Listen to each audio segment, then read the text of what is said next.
Morning. I'd like to call the executive committee meeting for Tuesday, March 23rd to order. Can we get a roll call, please? Mr. Lear? Present. Mr. Hess? Ms. Polk? Present. Ms. Weber? Present. Mr. Payton? Present. Ms. Parker? Present. Mr. Kinzinger? Present. Mr. Fairfield? Present. Mr. Carrico? Present. Mr. Featherling? Present. Mr. Miller? Present. Mr. Long? Present. Mr. Hunter? Mr. Wheeler? Present. Mr. Searoy? Present. We have a quorum. All right. So if I could I get a motion to combine number 3 and number 10, the approval of the minutes from February 23rd and the Veterans Assistance Commission report? Just will save us an extra roll call. Mr. Payton, Mr. Long with a second. Polk. Can we get a roll call, please, on that? Mr. Lear? Yes. Ms. Polk? Yes. Aye. Ms. Weber? Mr. Payton? Ms. Parker? Aye. Mr. Kinzinger? Yes. Mr. Fairfield? Aye. Mr. Carrico? Aye. Mr. Featherling? Aye. Mr. Miller? Aye. Mr. Long? Aye. Mr. Hunter? Mr. Wheeler? Aye. Mr. Searoy? Aye. Motion carries. All right. Moving on. This presentation. We'll spend as much time with this as you need. Asking any questions as we get through this. As this is very new, I do have some of the rules figured out, and more will be coming as those are promulgated by the different agencies, mainly the Department of Treasury for us, but a lot of the grant opportunities are coming through different branches of government, and so they are equally as important and will be addressed in some of the comments that I'll have, and then we'll talk a little bit about structure. Also tomorrow during finance, Steve is going to do a presentation on some of the internal systems we have to set up because of this. I'm really concerned that I don't want to create a whole new bureaucracy that will exist beyond 2024. That's not something we're interested in, and having this new layer of county government that won't be funded after the money's gone. So we wanted to make sure that we at least keep that in front of us, that we're doing what we need to be doing and to be accessible to all constituencies, but that we're not creating something that will just drain us going forward. So that's more the financial discussion is tomorrow. Today is more nuts and bolts, and to talk about what our job is on executive is to set the policy. That is our job, is to create the policy that will be sent to the full board for approval. But also then we can get specifics into it as we evolve. And this is just the start. It's not a race to spend money. It's to build the right apparatus that will maximize the biggest impact with not just our money, to look for those partnerships within communities that allow us to all maximize the opportunity. Because as you'll see, we're not the only game in town as far as this money goes. There's a lot of other entities that got their allocation. So we'll start running through it. On the presentation, this is just the cover page. If you want to read all, it's 400 pages or something like that, I can email you the full document, but what I've got here is a little summary. So moving on to the next slide.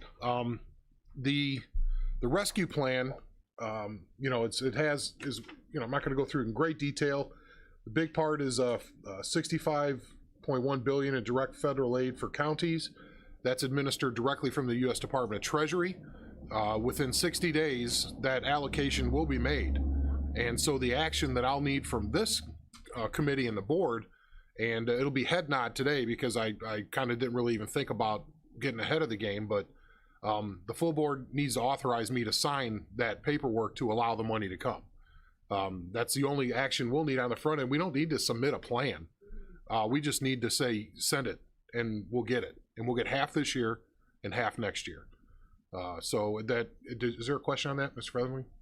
Do you think there'll be like an audit situation where they'll come around in a year or 2 years and say, okay, what'd you do with it? And you might have to pay certain things back if you don't stay within the rules? I'm absolutely sure of that.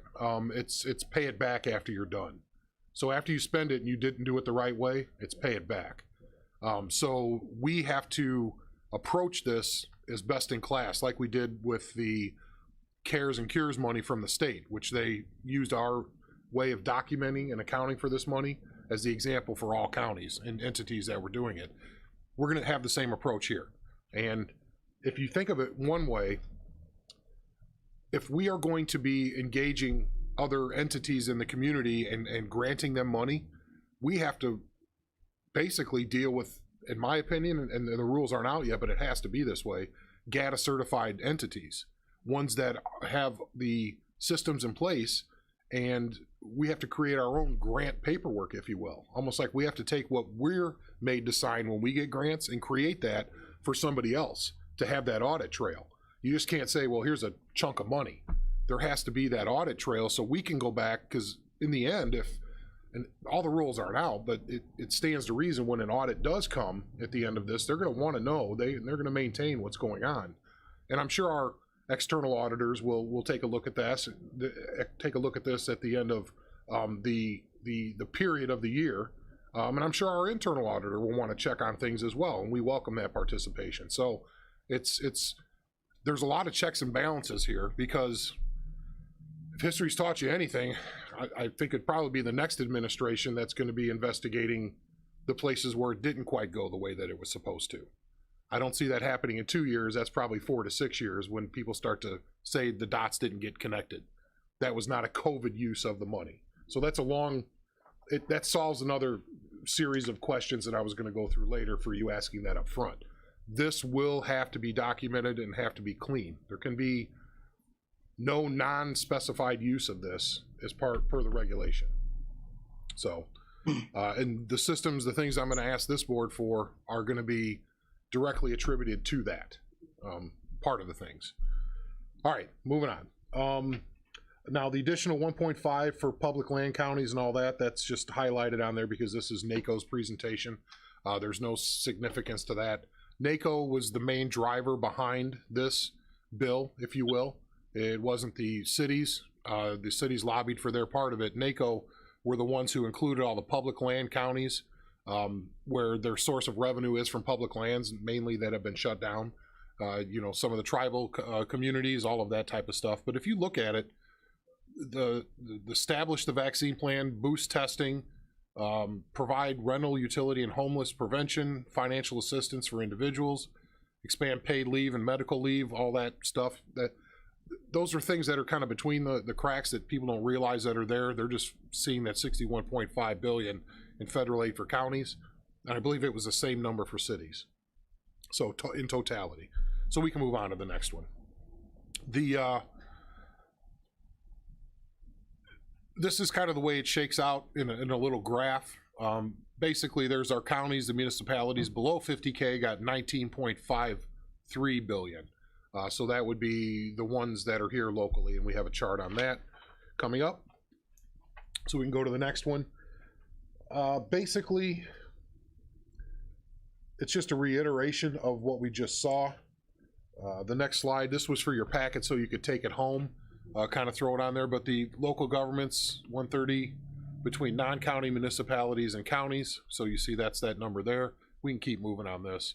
So this is like complete reading for you later on. I was trying to get to the things that were important for us. Allowable uses. Respond to or mitigate the public health emergency with respect to the COVID-19 emergency or its negative economic impacts. Now you'll see that's, assistance to households, small businesses, non-for-profits, or aid to impacted industries, tourism, travel, and hospitality. So these are examples, and they're not limited to only these activities. That's important.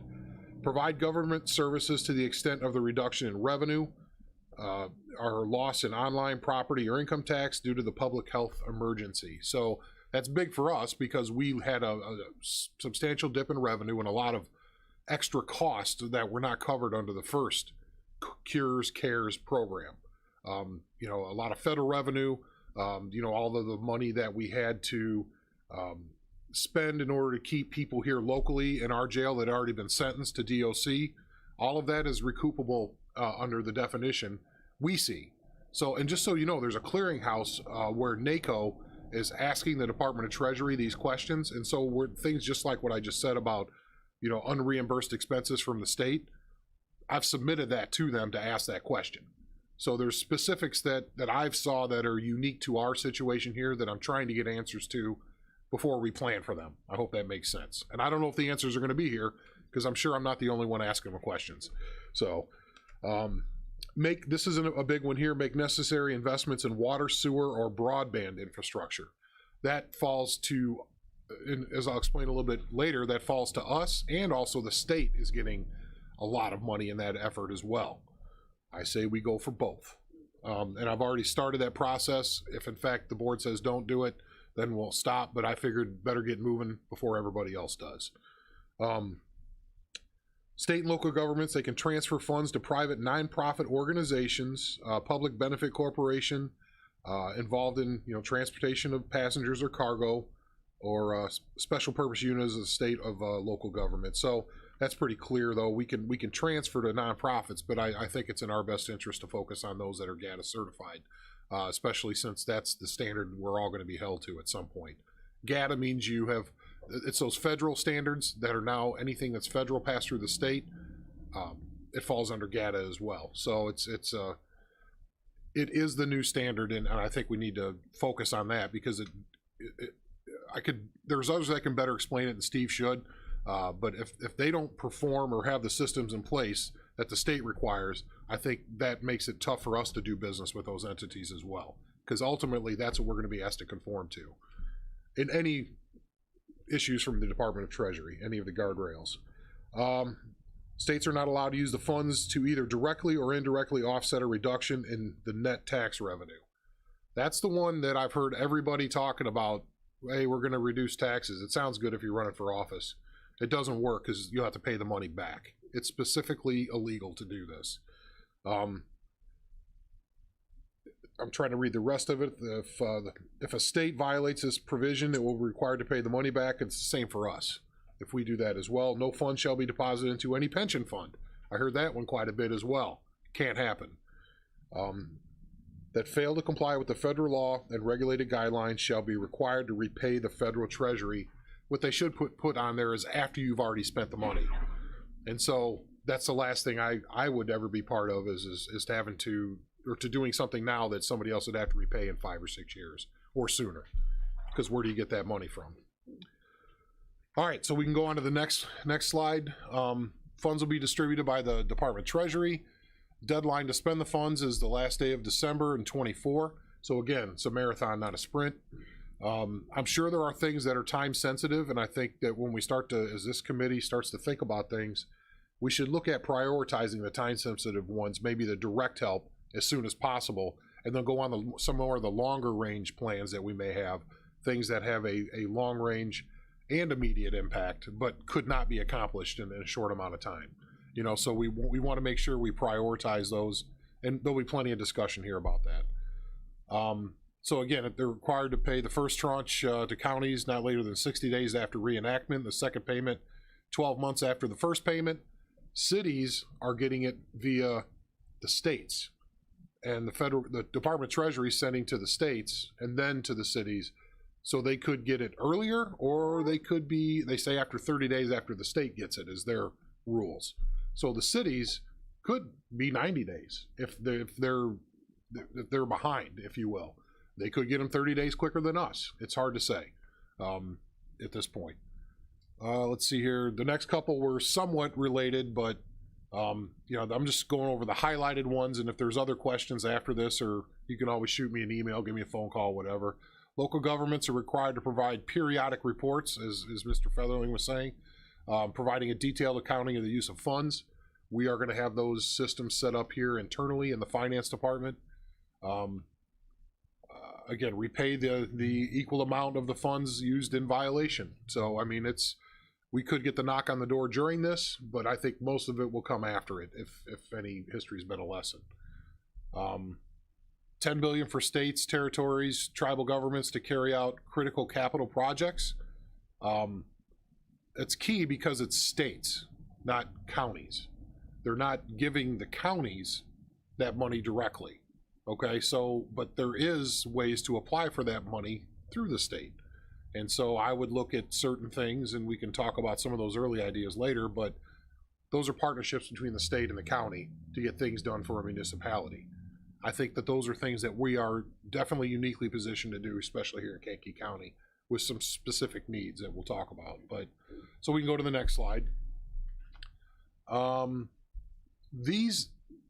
these slides are coming up here are meant to show you that, sure, we got $21.3 million, and thank you. We're going to spend it wisely. We're not going to pretend like this money's going to last forever. I'm sure everybody has that same sentiment in the room.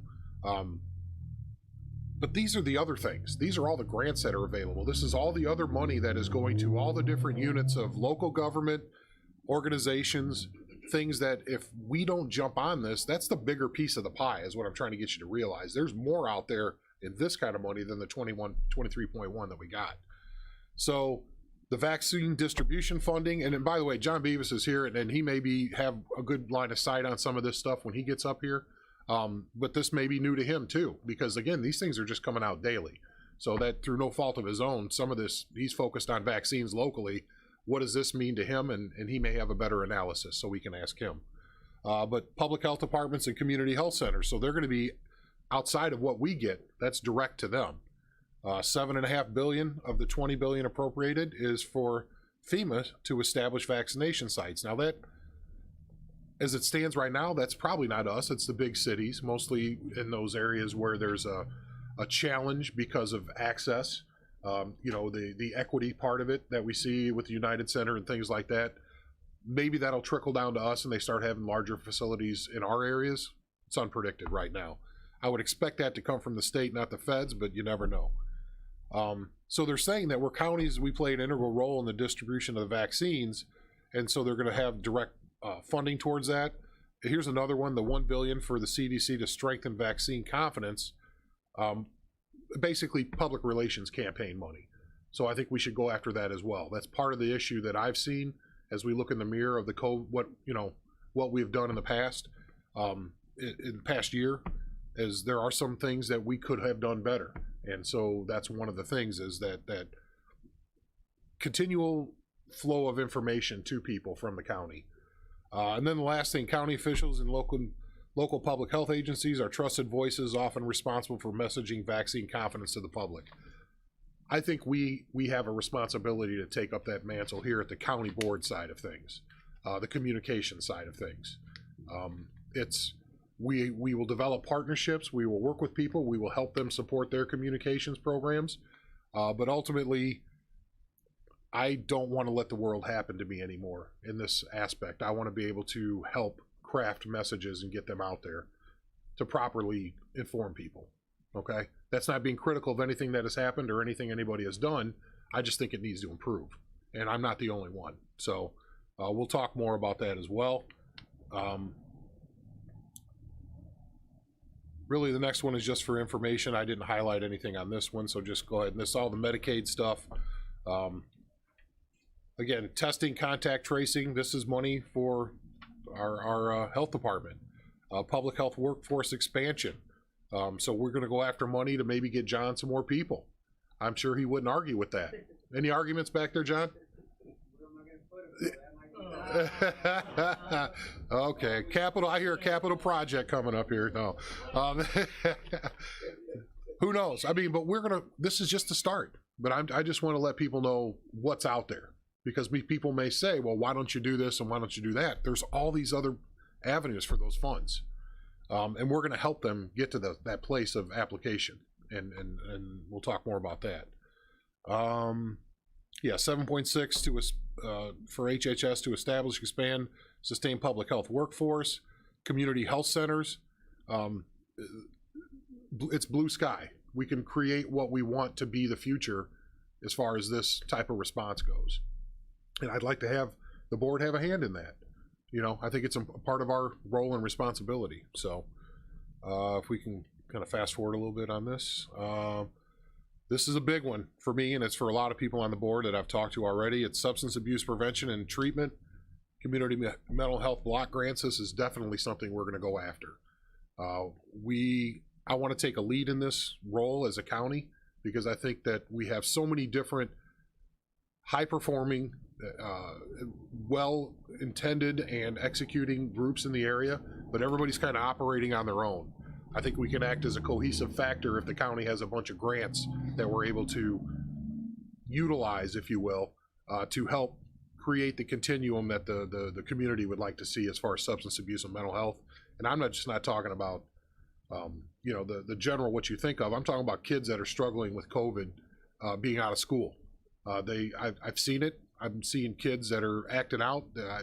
It's around my house. It happened just the other night with a group of kids, and they got nothing to do, and they're I mean, my son even said he wanted to go back to school. I never thought I would hear that, but he did. I mean, kids are having a tough time with this, and it's adults are having a tough time with being out of work and not being able. They were deemed unessential, if you will, by the way that the wording was in as other people. So there's things out there that need to be addressed.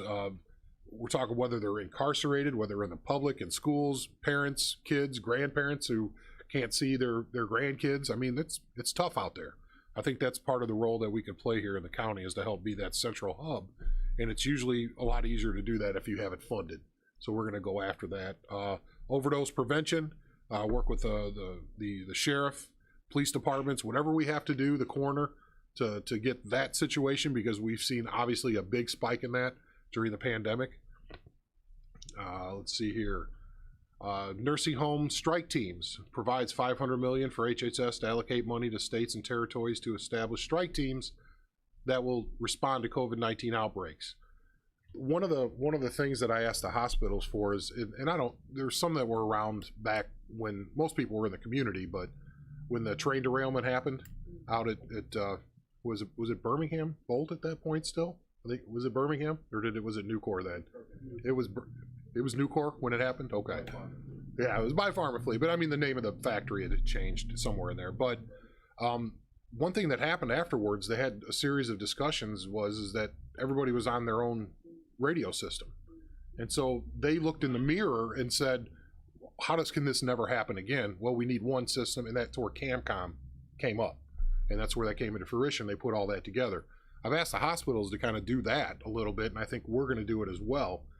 John will be part of those discussions about from his angle, but one thing I hear is we wished we were able to get out into those like assisted living places, the Shapiros, the veterans homes right away with mass testing. Now, we were limited, there were no tests, but as soon as they became available, you know, that was something, that apparatus to get out there, not just yourself personally, but how do you get equipment out there? And so we're going to have discussions with EMA and other people to see maybe there's something we need as far as equipment to help us respond mobily. But also then there may be ancillary uses of that, whether it's education, it's opioid type of education for the schools. The coroner can take it out for his DUI aversion type, you know, training that he does for the schools and things like that. So it just doesn't sit there and collect dust. We don't do a $250,000 mobile home that just sits there for 15 years. That's not what we're going to use the money for. I hope you feel the same. Use it so we can actually use it for the intended purpose, so we can keep going. And these are just ideas. I'm just throwing them out there to get things moving for board members, the public. Provides $5 billion for HUD for homeless prevention. See, again, this is direct stuff that is not the county. So maybe we reach out to the Kankakee County, the Housing Authority, and say, are you the hub, if you will, for people to come and apply for this type of grant? And I don't know that they'll say yes, but I think they would. I think it's their mission, but again, I can't make decisions for them. It's a different board, a different entity altogether. Rural housing, maybe there's ways we can partner and they can handle those applications there. Homeowner assistance. The key is states, territories, and tribes. There is no homeowner assistance that is going to counties. It's going to the states, which also pushes some of that down to the municipalities. Okay, the municipalities have a role in this as well. They're just not supposed to push everything to the county. They've been given direct money as well. We can talk about that. But the homeowner assistance, that's applications through the states, and those programs are going to be coming out soon, I would imagine, from the governor and from DCEO. You can keep rolling through here if I didn't. Emergency pay leave and tax credit. So that'll continue a little bit. I just want to mention that there's more support for workers, but that again is not through the county. That is through other agencies. I think we have an obligation to become an information clearinghouse. There needs to be an expert locally. I would think that the county should be that expert in this. And if a municipality has a question, they could call us. And so, but we need to invest some of the COVID money into having that full-time expert on staff. because we just don't have that person now. So the PPP is still there, the Paycheck Protection Program, disaster loans, all this from SBA and economic development. We're thinking of taking advantage of this economic development because we needed to have a strategic plan redeveloped for the county. Ours is like 15, 17 years old. Well, this would fall under that bucket, and part of that strategic plan is pandemic response. So, I mean, there's different reasons. You just can't spend the money on everything, but there has to be a COVID connection, okay? If we just needed the plan to be redone on itself, I don't think that would qualify. But we can still apply for the grant from the EDA to get a grant, but as far as having a COVID connection, it wouldn't be there if not for the lack of a strategic plan involving pandemic. So it could be a percentage. Maybe we decide 10% of this plan is really, we have to incorporate pandemic into everything we're doing as a strategic plan for the county.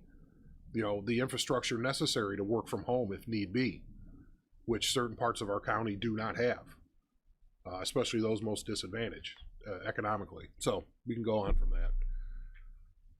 that. Disaster relief fund, again, state, local, tribal, territorial governments. That's where they're not eligible through the county is not eligible, but that doesn't mean we can't be a resource to help drive that. This is a big one for a lot of our residents. Funeral assistance extends the 100% federal cost share increase. Funeral assistance provided by FEMA.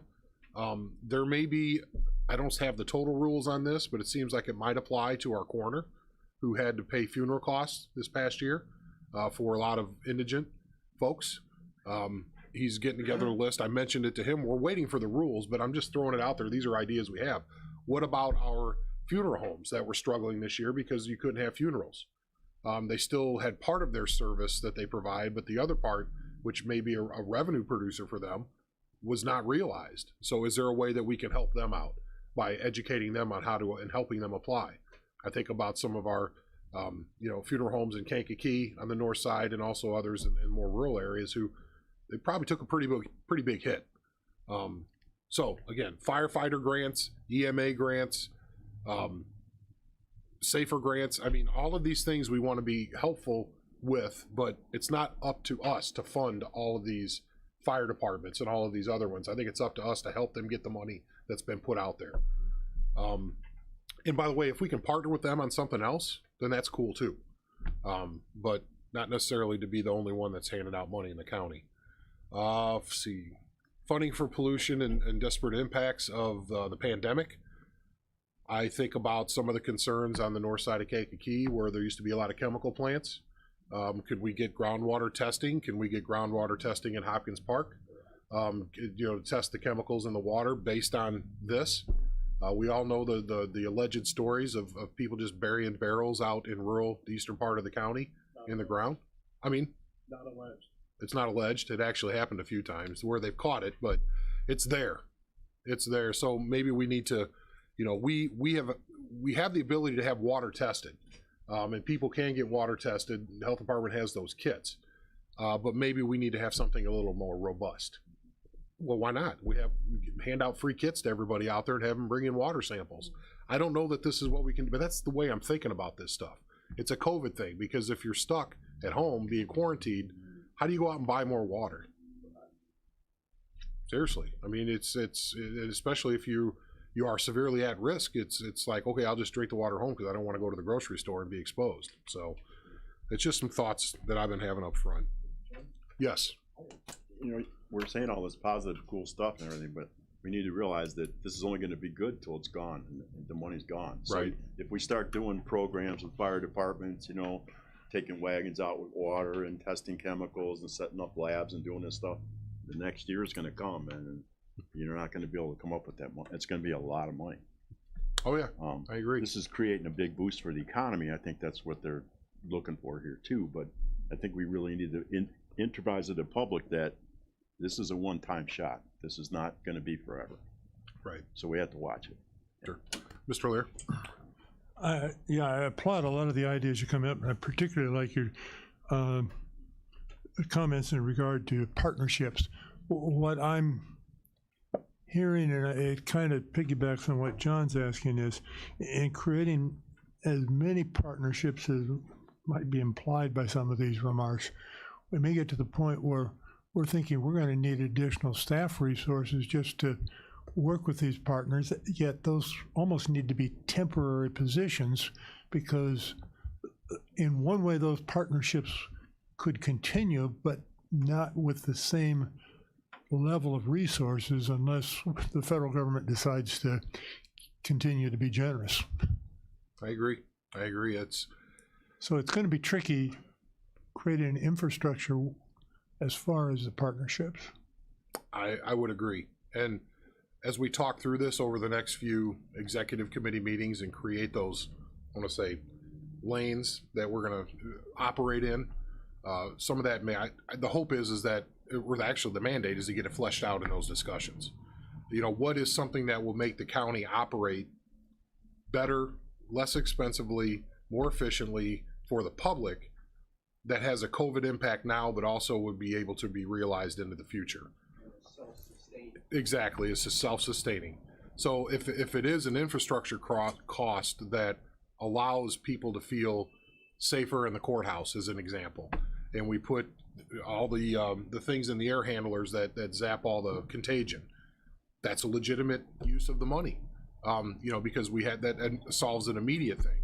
But maybe another answer is big screen TVs and cameras in all the courtrooms, so we can do remote hearings and arraignments, so you have less people being congested in the same place, and it allows people to, and I don't know if, we have to have conversations with the courts, but can people go to traffic court on their phone? Guilty, pay the ticket.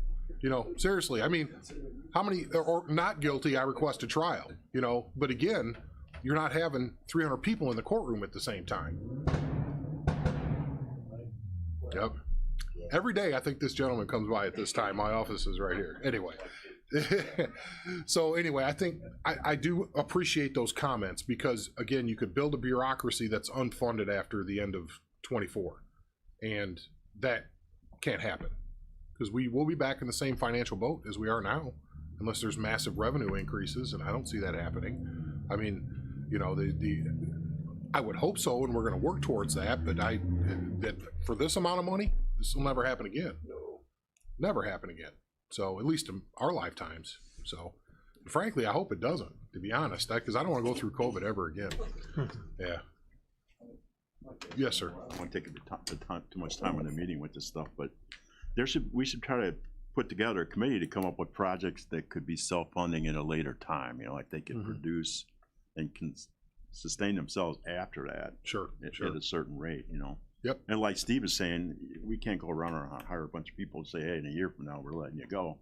Nobody's going to take that job. Yeah, it's not, it wouldn't be a year. Yeah. It's going to be the end of 24. You said 2, 3 now, right? You're saying 3, basically. 3, yeah. Okay. Yep. So, and then we'll get into that here in a second. So I'll wrap up this just to mention, cities get their own funding, health department gets their own funding, schools, homeowners, renters, businesses, tourism, all get their own funding and grants. Kankakee County is allocated the 21.3. The executive committee is going to set the policy. Finance committee will execute the policy. And the chairman, third person. I've already talked to the NAACP, the pastors, the hospitals, and all county departments to get them all thinking about it. Well, first to explain the rules, and then the second of all, help get them thinking about what their opinion is within the framework of the rules. You have to solicit other people's opinions on this as well. And so the committee, if you will, is already kind of being formed. We need input coming into the executive committee on what people say and think, and then we have some ideas here ourselves. Yeah. Meetings. Yeah. Yes, sir. Mr. Kinzinger. What about Aqua, for instance, who provides our water service? They're always pushing to try to improve, and that's a private company, but you've got Aqua, you've got the electrical companies, upgrades that need to be done on the electrical for the issues, even our telecommunications people. Why aren't they included in this conversation? Well, the water is. There is money from the states and for us for wastewater, water, and broadband. But is that something we can use our 21.5 million? for? Yes, That's what we I'm could. We could. Okay, I don't mind saying it. One of the ideas I want to do is to bring broadband to Hopkins Park. asking. Yeah, well, they're not listed here. I mean, so you're talking about telecommunications, That's broadband. power, Yeah. water, Mhm. sewer services. Mhm. These organizations aren't listed. How about the Kankakee Metro Waste? There's people out there that Wastewater. It's wastewater. Yeah. I mean, they should be a part of these communications also, I think. Well, they are. Okay, that's fine. Yeah. That's all my, Yeah. go on. Yeah. We can spend the money on that. I have You a question. can or cannot? Can. We can. County can. State can. State has their own separate fund for wastewater, water, and broadband. More specifically broadband, but they also have infrastructure money. So they have broadband and then other infrastructure here. I think the public utilities are a little bit different in so much as that they just build that infrastructure on their own. Like, I have a question into NACO about natural gas for obvious reasons. You did water, wastewater, and broadband. Well, what about natural gas? See where I'm going with that? Because then there's another funding mechanism that we might be able to apply for. You know, I'm thinking broad and narrow on this, and you're spot on. The public wastewater utility, I'm not sure that that's something we should get involved in here because we're not part of Karma, if you will. Well, it could be an extension where we have problems with sewage systems, for instance, or We even have water those systems. problems in Hopkins Park pretty severely, and Right. with water as well. So, Yeah, and that's Mr. awesome. Payton, I'm sure will have some. Oh, yeah. Yeah.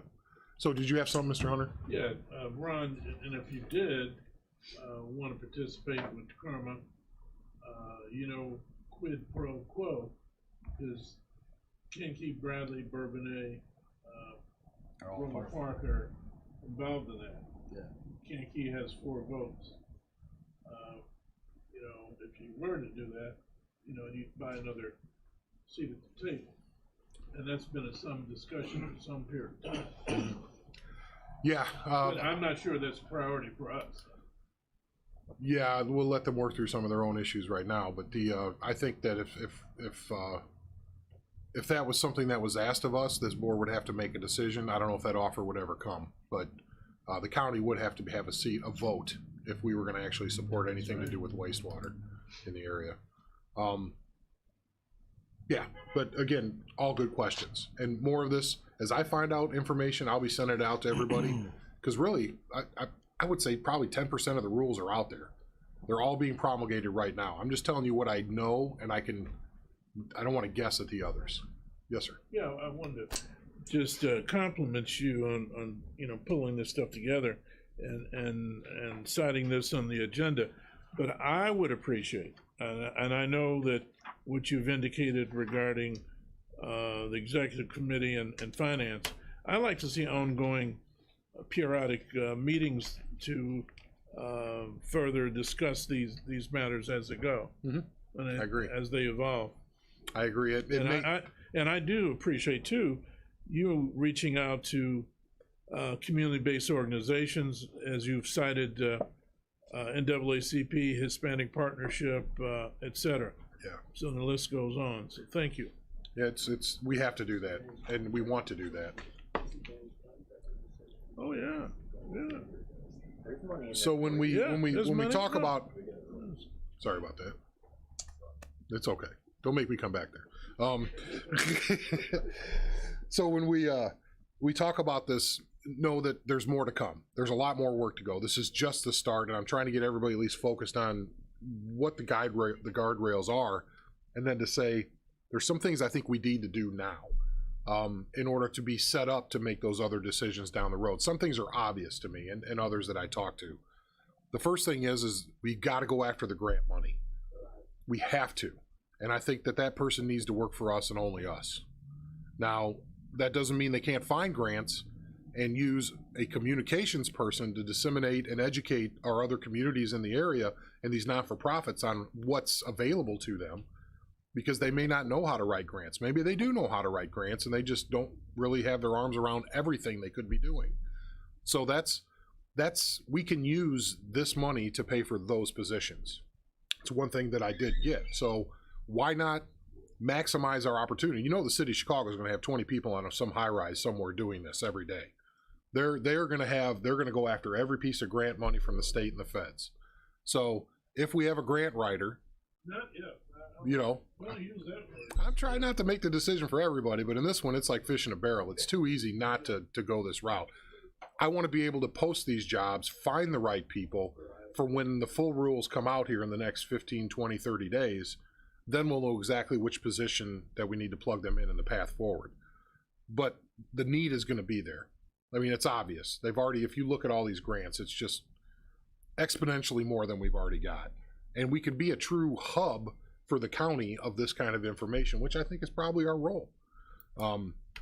And if municipalities want to go off on their own and they don't want to partner or work with us, then that's fine. But I'm not going to go without extending my hand towards them in partnership. So the full-time PR communications professional to communicate the grant opportunities, as I mentioned, public and private, prepare and execute communication plans, presentations, engage the public at events, seminars, webinars, social media, other speaking opportunities. Work closely with me and the grant writer. We'll begin communications programs for all administration departments and other key information. Like, we will not speak for the sheriff's department, but we will make sure if they have something they want to say, that we will make sure that message gets out there. So it's something with only 3 people in administration, you just don't have time for this stuff because you're working all day. This person we focused on building these presentations, building the educational webinars, if you will, learning, kind of being our expert on the public communication side of things. So it's just not a marketing person. It's a true communicator that's able to understand what the public needs and is desiring to find out about, and then execute that plan. And so we'll never speak for other elected departments, but we will definitely ask, do you have something you need to get out there? Because we'll do it. But mainly it's for this program right here. It's to make sure that we're maximizing the opportunity. And then when you see all of the reporting and everything else, if you understand how the back end works, you got to have somebody for finance for this whole time. And again, those are 4-year or 3-year jobs, you know, but they're full-time jobs. And at the end of that, there may be, there's no guarantees, but we know that these things are absolutely necessary today, tomorrow, and in the future. Will we be able to afford them then? It's hard to say, but I know we can afford them until then, and they're necessary. Yes. You had said something about the air handlers and buildings and things like that. Yeah. If we don't contract soon with things like that, you may never be able to get them done. I mean, look at our elevator, how long it's taken to get that taken care of. Yeah. Everybody's saying everything's because of COVID, but how are we gonna hire an administrator or somebody to run a project like this if they're all gonna be sucked up by all the 1,000 other counties around, you know? You gotta kind of try to pull from within your best person or people that you have already here. I would agree. I mean, you really do. Yeah. It's That's where we talk about that priority. yeah. Like, what are the things we need to get on right away, and what Okay. are our longer term projects? Because if you Because wait, both have to be managed and worked on a daily basis. if you wait, you won't get anybody. I mean, this is as much as this is an opportunity, this is a very daunting setup. Big project. It is a huge project, one of the biggest we've seen here in, I can't really think of ever, Yeah. really. I mean, it's as tough as it was to fix the financial situation of the county, and we were just about to that point of I don't want to say declaring victory, but like we got this tiger wrestled, if you will. Now this comes along, and with all the benefits it's bringing, it's going to create some really workload issues within a bare bones county operation. I mean, we just don't have bodies stacked up here to do that aren't doing anything. Everything is maximized, you know. So that's why I asked for this now, because we got to hit the ground running. So, Mr. Seroy first, and then Mr. Kinzinger. Thank you, Mr. Chairman, and I will start with the head nod of the grant writer and the PR person. For those of us in the room, I think that's a no-brainer. We need to get out in front of these grants and make sure that we can secure funds. But I think you alluded to it a little while ago when you said this full-time grant person would also help other entities in the county. And I know that there are a lot of small town firefighter associations that there's $1 million for firefighter grant, and then another $2 million for a safer firefighter grant for emergency response. So you said that our grant writer would help those people or help those entities be able to write those grants for them, or you alluded to that a little bit. I don't know how one person could write everybody's grants. So this is what I perceive, and again, we're going to work through this, but I perceive them being an experienced grant writer to do that for us, our county, and our county departments. Not all grants, just things that may be new. But when you start to look at, okay, well, I need to do this for rural fire district A, we're not going to have time to do that for all the fire districts. But what I perceive is that maybe with the communications person, they put on a grant writing seminar. Yes. And then they say, after you've written your grant, send it to me. I'll edit it for you. That's what I can see, because that's a much less time-consuming effort Okay. to go through and say, hey, you should think about this, this, and this, and add it back in and send it to me. But All to right. sit there and do everybody's, No, it's and not going to happen. Yeah. I guess I didn't explain myself, but we need somebody to head those grants, because they're specific in some senses. Oh, yeah. You know, where you have to really know what you're doing to get these awarded to you. And Right. I know some of the small town fire districts don't have that personnel. Right. You know? And I've heard from some of them already. Yeah. I'm Okay. getting phone calls, and the I want to say the information isn't there. So in the absence of information, sometimes people create their own. And in this case, I mean, there was people that thought I was the one who determined how much we were going to give the cities in the county. There were people that thought, like the fire districts, that they were supposed to get their money from me. And so I want to make sure that we're managing expectations, but also we're right there with them. We're helping them at the same time. We just can't do everything. Much as I told a broadband provider, I said, I've got a number in mind which I think would fit into our plan, but you know, I can't carry all that water myself. I need the state and you or whoever is chosen to be the provider out there to pick up the other part. So again, it's the same thing. I need these smaller fire districts, and it could be a non-for-profit that wants to create a program to help out. I don't even want to put examples out there because it sets an unreal expectation. But yeah, it's I don't know. It could be somebody who wants to do community education for COVID vaccination and getting into communities who typically don't trust the shot. Maybe we work with somebody else who's GATA certified to execute what we want to have happen. But we shouldn't do that, is what I'm getting at, is the county. I don't think we want to get into the business of creating a whole another layer of government. If John says to me that we want somebody to do that, could you help us out with that? I would say, absolutely. And maybe they would work in tandem with our communications person, and they would tag team this thing all the way throughout the county. I don't know. I'm just throwing it out there. There's partnerships, but I just want to make sure the board knows it's my intent not to wait for things to happen, kind of make them happen, if that makes sense in these efforts. We need to get out in front of it. Yeah, we do. Yeah. Yeah. So, Mr. Lear. Oh, thank you, Mr. Chairman. I would be giving a head nod to what you're suggesting also. I would urge that maybe we'd be a little flexible in terms of thinking whether a full-time grant writer or maybe a couple of part-time people, maybe even people who are retired, that would be willing to come out for a brief period of time, because there is this possibility that this is a short-term type of position. Mm-hmm. So I would urge some flexibility in terms of how we send out any kind of announcement of openings. Oh, that's that we can build that into the announcement, the job description. It could be a full-time or a series of part-time people, or it could be a full-timer and a part-timer. You know, when we get down to that point. I got somebody in mind. Okay. Anybody else first time? I'm going to make Ron wave his hand. How about Zoom? Does anybody on Zoom have anything? I want to make Ron wait. Andy? No? Yes, Ray Mr. Fairfield. Fairfield. Yes. Some of your best resources for grant writers are the fire departments.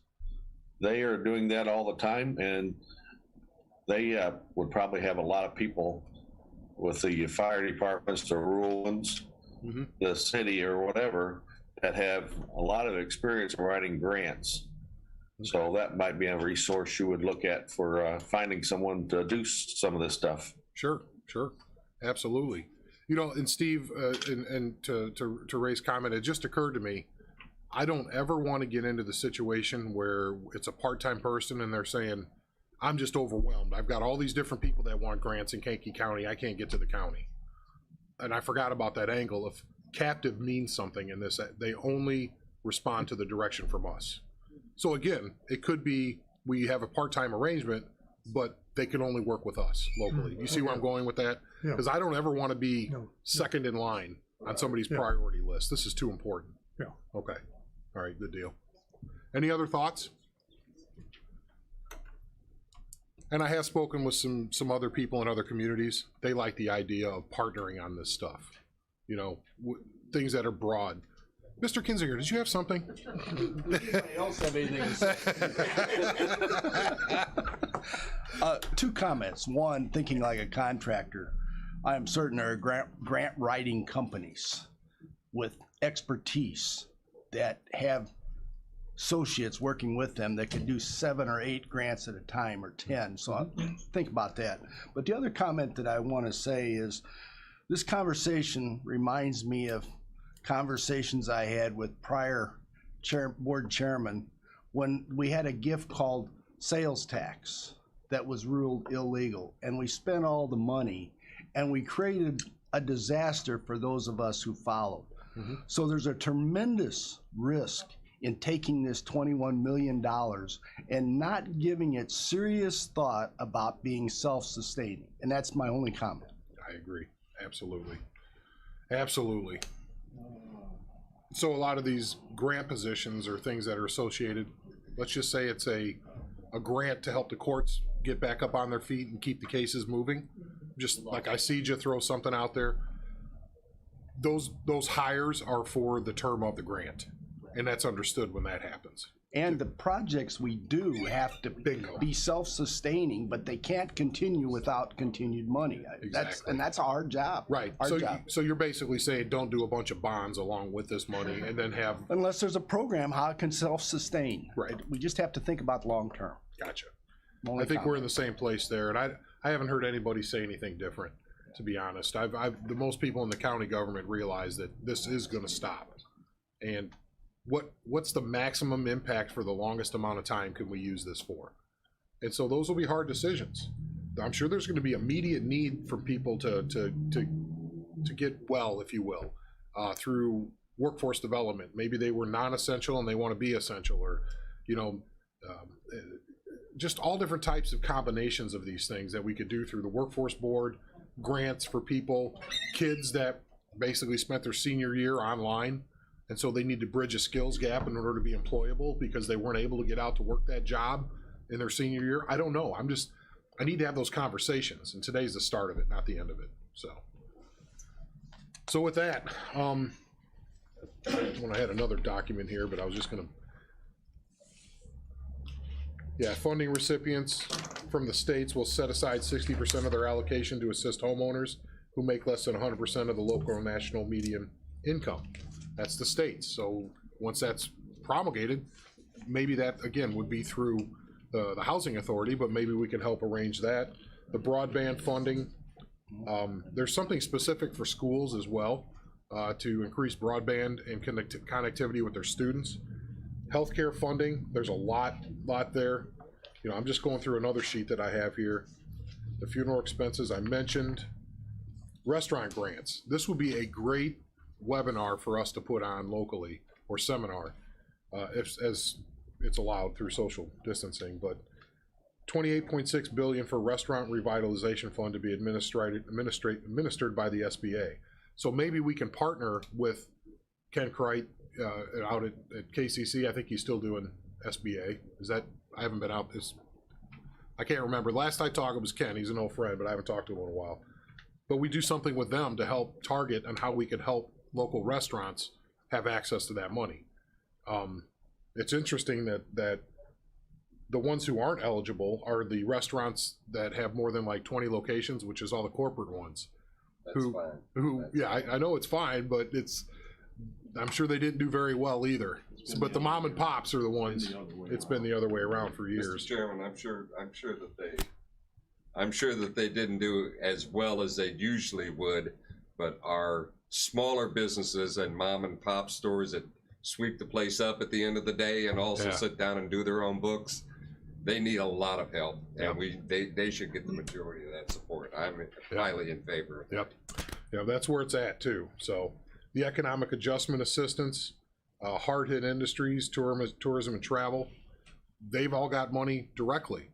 And I would encourage those that are in municipalities, reach out to your cities. You know, they've got money sitting there as well. You know, we're not the only game in town. You know, Steve tomorrow will show you what every community got in the area, Steve McCarty.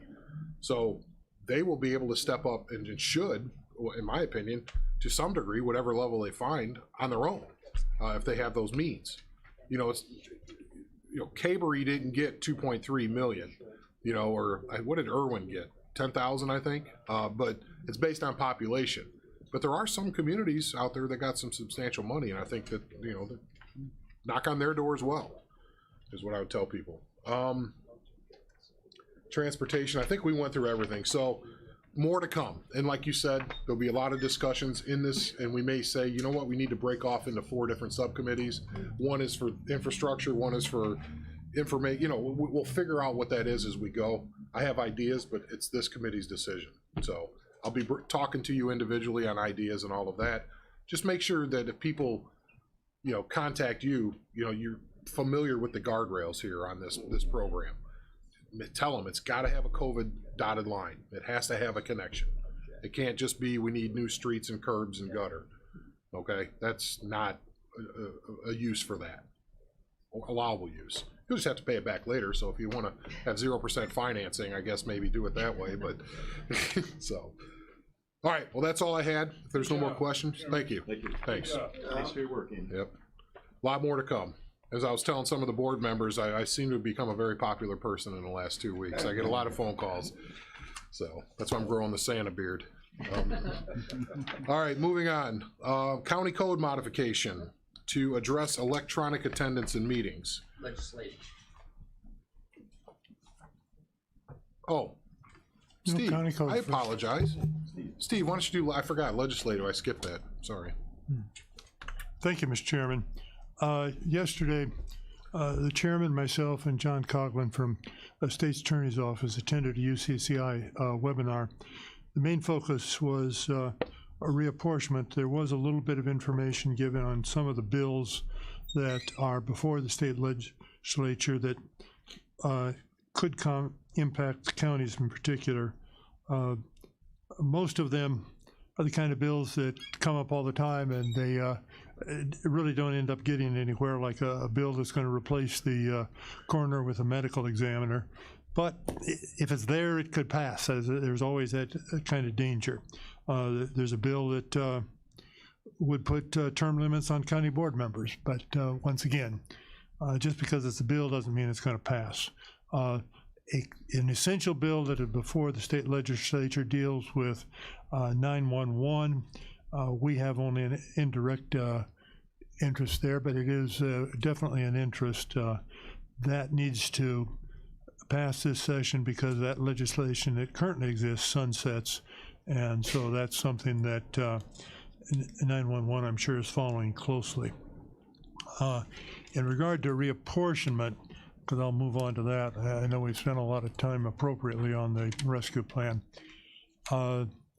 We had a presentation by the law firm that UCCI uses, and we're given a lot of general background information that hopefully most of you are already aware of. If not, that's basic information we can make sure you have.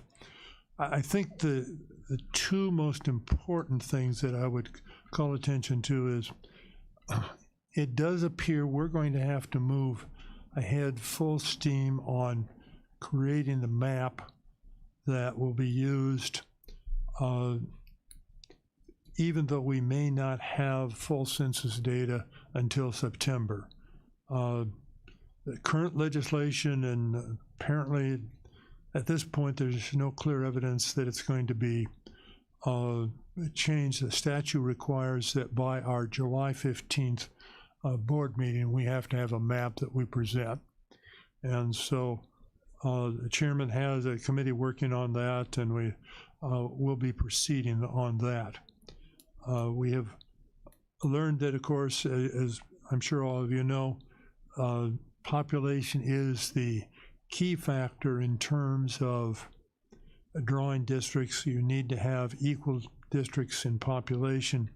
There is some variance allowed, and as you move from the federal to the state to the local level, courts have been a little more sympathetic to recognizing that with a local government, the less population that you're dealing with, really, from a statistical standpoint, you may need to have a slightly higher percentage of variance allowed.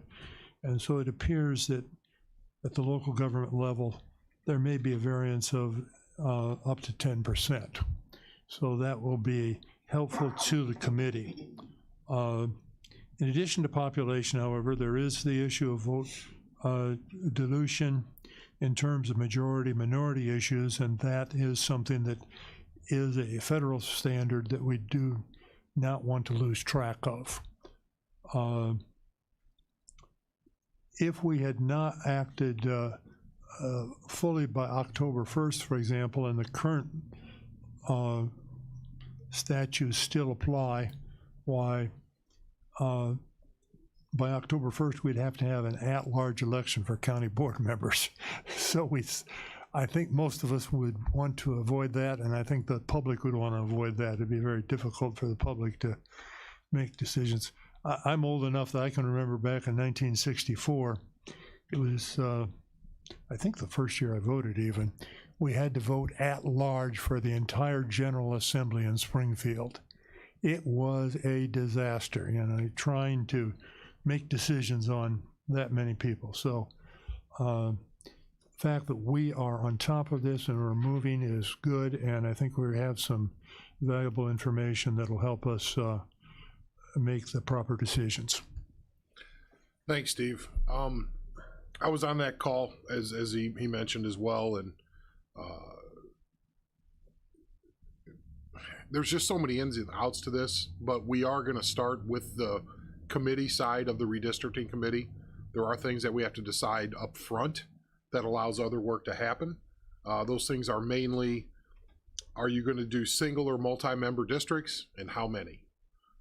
There's a few other pieces like size of the board, yeah, this is the how many thing, but there's a few other things that go with that, like are you going to have per diem or salary?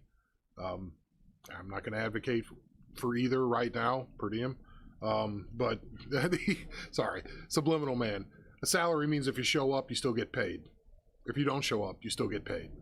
So that's, we'll have that conversation, but the committee will meet. It's a 9-person committee, I believe, that has all 3 parties represented, and it's designed to approve what they want and then send that to the full board for final approval.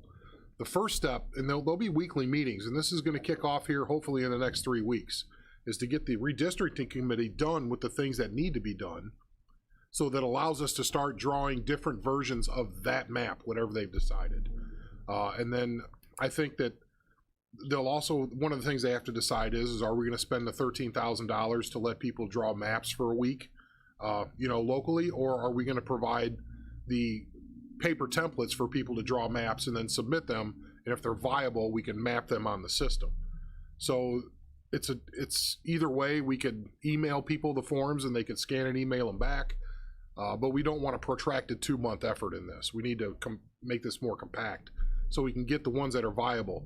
But that's another thing that this committee is going to have to decide on the front end. Mr. Lear. Thank you, Mr. Chairman. One thing I forgot to mention that is important. Given current statute and current laws, it does appear that we could use alternative sources in terms of population data. And so that will help us move forward, even though we don't have the census data from 2020. Mm-hmm. Yeah, it's possible. It becomes a technical issue. How do you get all that incorporated into the GIS, which also has the current census data, which one could say that there is census data to base a map off of if there is Yes. no other census data. Correct. So at what expense and how accurate? The other thing is if you're done and you've got a map and then all of a sudden the census data, and by the way, it's automatically dumped into our GIS system when it's available, then we could look at the variations, and if they're within that 10%, then we're done. But if we have to move some things around, it's just a few things instead of everything. Does that make sense? So we could, even if we approve the map in July and then census data comes in, absent of any law changes, that's what it is. But if the state allows us to do some adjustments once we get census data, we just don't know what that's going to look like because no one's thinking about it or talking about it yet. They're worried about the 4,000 bills they're going through right now down in Springfield. Seems like a year off and gave people some time to work on some stuff. But so anyway, to that point, we're going to keep working and moving on this because we have to. We cannot be late. We have to have it really done by the executive committee in June so it can go to the full board. Make sense? And then at the same time, I also want to, yes, I know. It's only a couple months away. So we're getting on it now to do that. Part of the other thing I wanted to mention is that we talked about these legislative things. We are going to, at the executive committee, I want to make sure I get this timeline correct. It would be the April executive committee meeting for those bills that we say have legs to make it out, for us to make some decisions on what we want to support and not support, or support and oppose, and then we'll invite our legislators here because those bills will be coming to a vote right after the full board meeting the following month. So I just want to make sure there's a lot of work to be done on that this month, but we'll have to wait until the bills kind of see what makes it out of committee and what doesn't. Then we'll be sending everything to the executive committee. We can make some recommendations and then send those to the board. Is that it's a quick timeline, but it is what it is. We definitely want to go through the process on having executive do their policy thing, and then the full board voting on what we want our legislators to work on and our lobbyists to focus on. Make sense? Okay. Is that it on legislative, Steve? Yes. Okay, thank you. All right, county code modification. This came at the request of many board members, and after going back and forth with the state's attorney's office to fully vet your intent, there's some things we could do very easily and some things that we just can't do. And as I always say, I don't necessarily like the answer on some of them, but I respect it and will follow the advice of our legal team. And we will ask that, you know, as I read through these, if there's questions, but if you have a specific addition or change or question, we have that team here that can answer those questions. And I think I brought the legal opinions with me while I didn't. I don't think those are discoverable. I might have some. I think I left them on the desk. I apologize. But some of those questions could be answered. So the first thing is in our county code, in Division 2 of our county code, these would be things that we would add to it in the appropriate place. So we don't have the exact numbers and everything because it was more, do you agree with this? And if so, then we pass it or amend it and pass it and then send it for final, you know, coding, the resolution, what the code will look like with what section it's going to be in. All the official stuff will come after this. So really the main things are, and you could read the intro, the location of the chair. The chair of the meeting must be present in the meeting room. It's something we've done, but we need to codify it. Okay, and if the chair can't be there, then the vice chair, and if the vice chair can't be there, then it'll be someone, either I'll do it if it's a committee, or if somebody else in the committee wants to handle it for that meeting. And then the attire, board members, and this is, you know, really comport themselves in the same manner as if they're attending a meeting in person. This is mostly addressing Zoom right now. Okay, signing in and signing out. Members shall identify themselves as required to sign into the internet meeting, which is on the thing, the name, not the phone number, their name. Okay, and if they can't, Kelly can do it, but that we just want to make sure that's in the code. Shall maintain internet video and audio access throughout the meeting whenever present, but shall sign out upon any extended departure before adjournment. So there's been times when people have gotten up and gone away for 15 minutes and there's a blank screen there, or the screen is black. And if you are a county board member, you have to remain in the meeting. Obvious personal privilege things happen. So we're not insensitive to that, but you just can't go AWOL for 20 minutes in a meeting. Brief, as I mentioned, personal privilege excused at the chair's discretion. It's not an issue until it is an issue, should I say. Presence of a quorum shall be established by audible roll call at the beginning of the meeting. Thereafter, the continued presence of a quorum shall be determined by the online list of participating members, unless any member demands a quorum count by audible roll call. There could be a time where, because of Zoom, we don't notice that somebody's turned off and left, and then we no longer have a quorum in the room. So we want to make sure that that's to let people know that, you know, we have to always have the quorum. And if we notice it and you notice it, ask for a quorum call. Okay? It's tough because you're looking at me here and then you got this going on over here. So we need to work with each other here a little bit, but there's been times where we were down to our last person. And so that's why this is in here. And a lot of this is not just me. I looked at Robert's rules and what their updates are on Zoom and things like that. Technical requirements, each member is responsible for his or her audio and internet connections. No action shall be invalidated on the grounds the loss of or poor quality of a member's individual connection prevented participation in the meeting. So if, let's just say your internet goes out at your house and your vote would have made it a tie, that it's on you. You should have come into the meeting. We can all be here in the meeting, okay?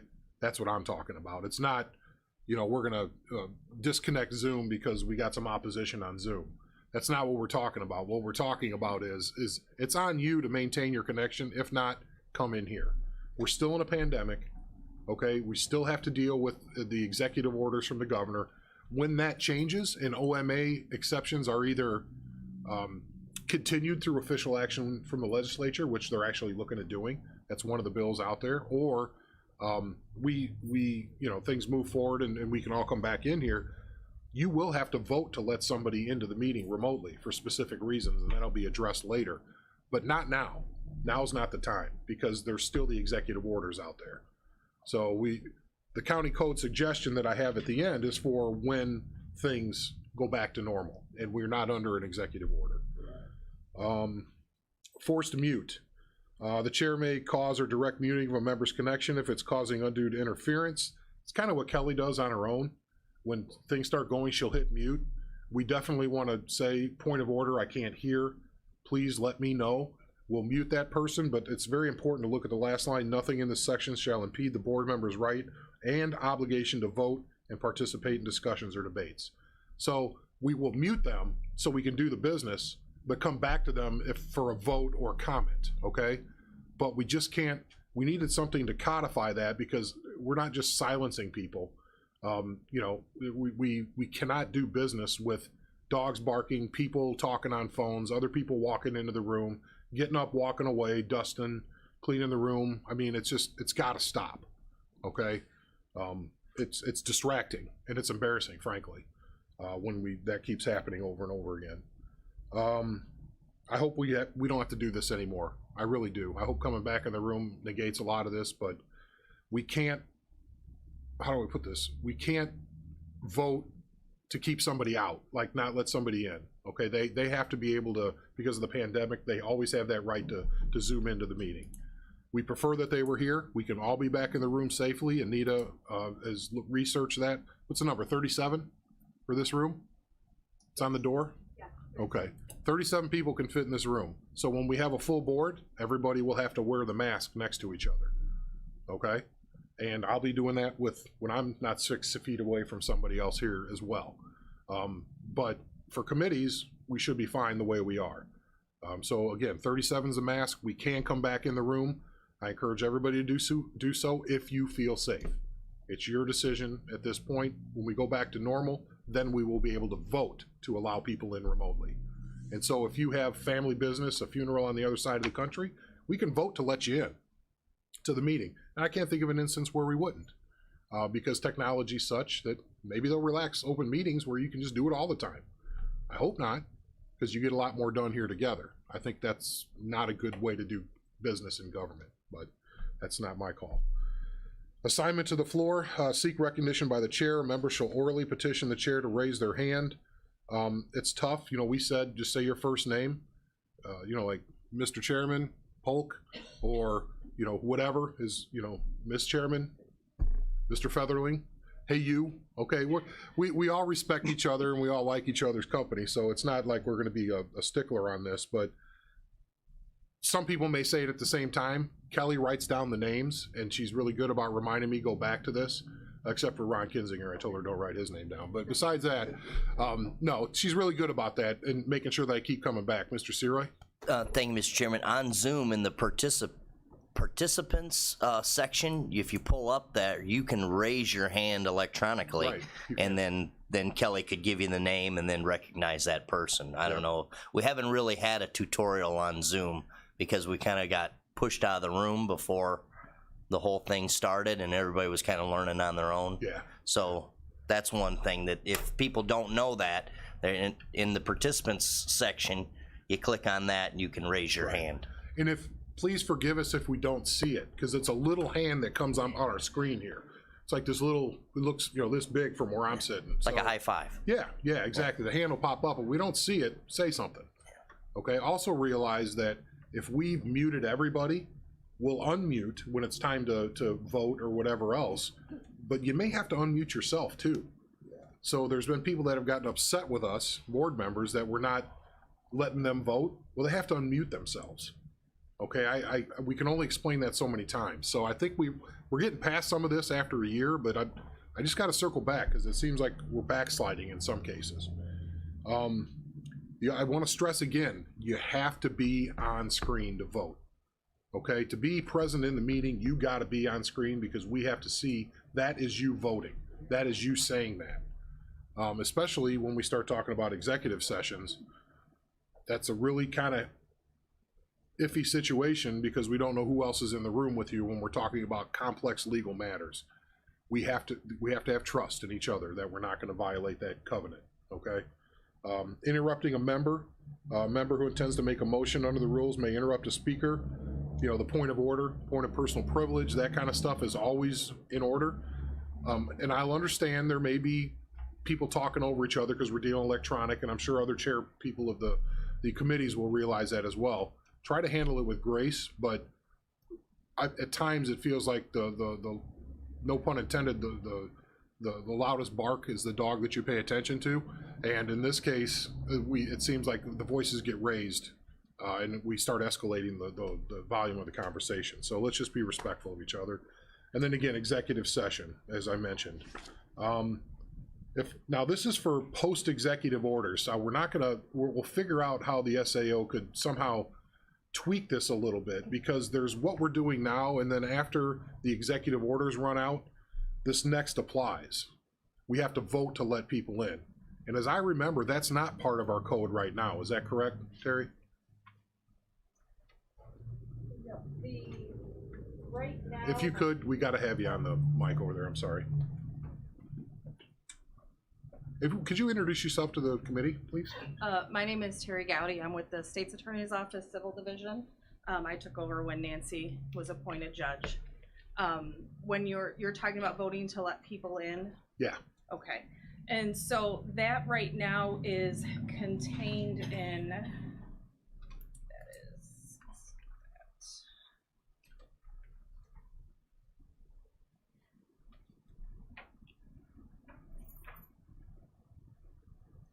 that is in Section 7 of the Open Meetings Act. So that allows, if a quorum is present, the majority of the board can vote to allow somebody in if they are going to attend remotely. But now it's suspended because the governor's orders. Yes, that part's suspended. So when the governor's orders goes away, that will be part of our county code. Yes, because under Section 7E of the Open Meetings Act, which is specific, I believe, for this particular issue, there is a disaster declaration by the governor. So that is one of the factors that allows for the Zoom meetings absent the vote. Right. It allows us to conduct them that way. Because before, you may remember that we just let people Zoom in, or call in or something like that. As we found, you have to actually vote to let them in. The majority present, the quorum has to be able to vote them in. the majority of the quorum that is present. It's a majority of the body. Right. Oh, the majority of the body, Yes. even if it's committee level. Mhm. Okay, is that a majority present or a majority of the whole body?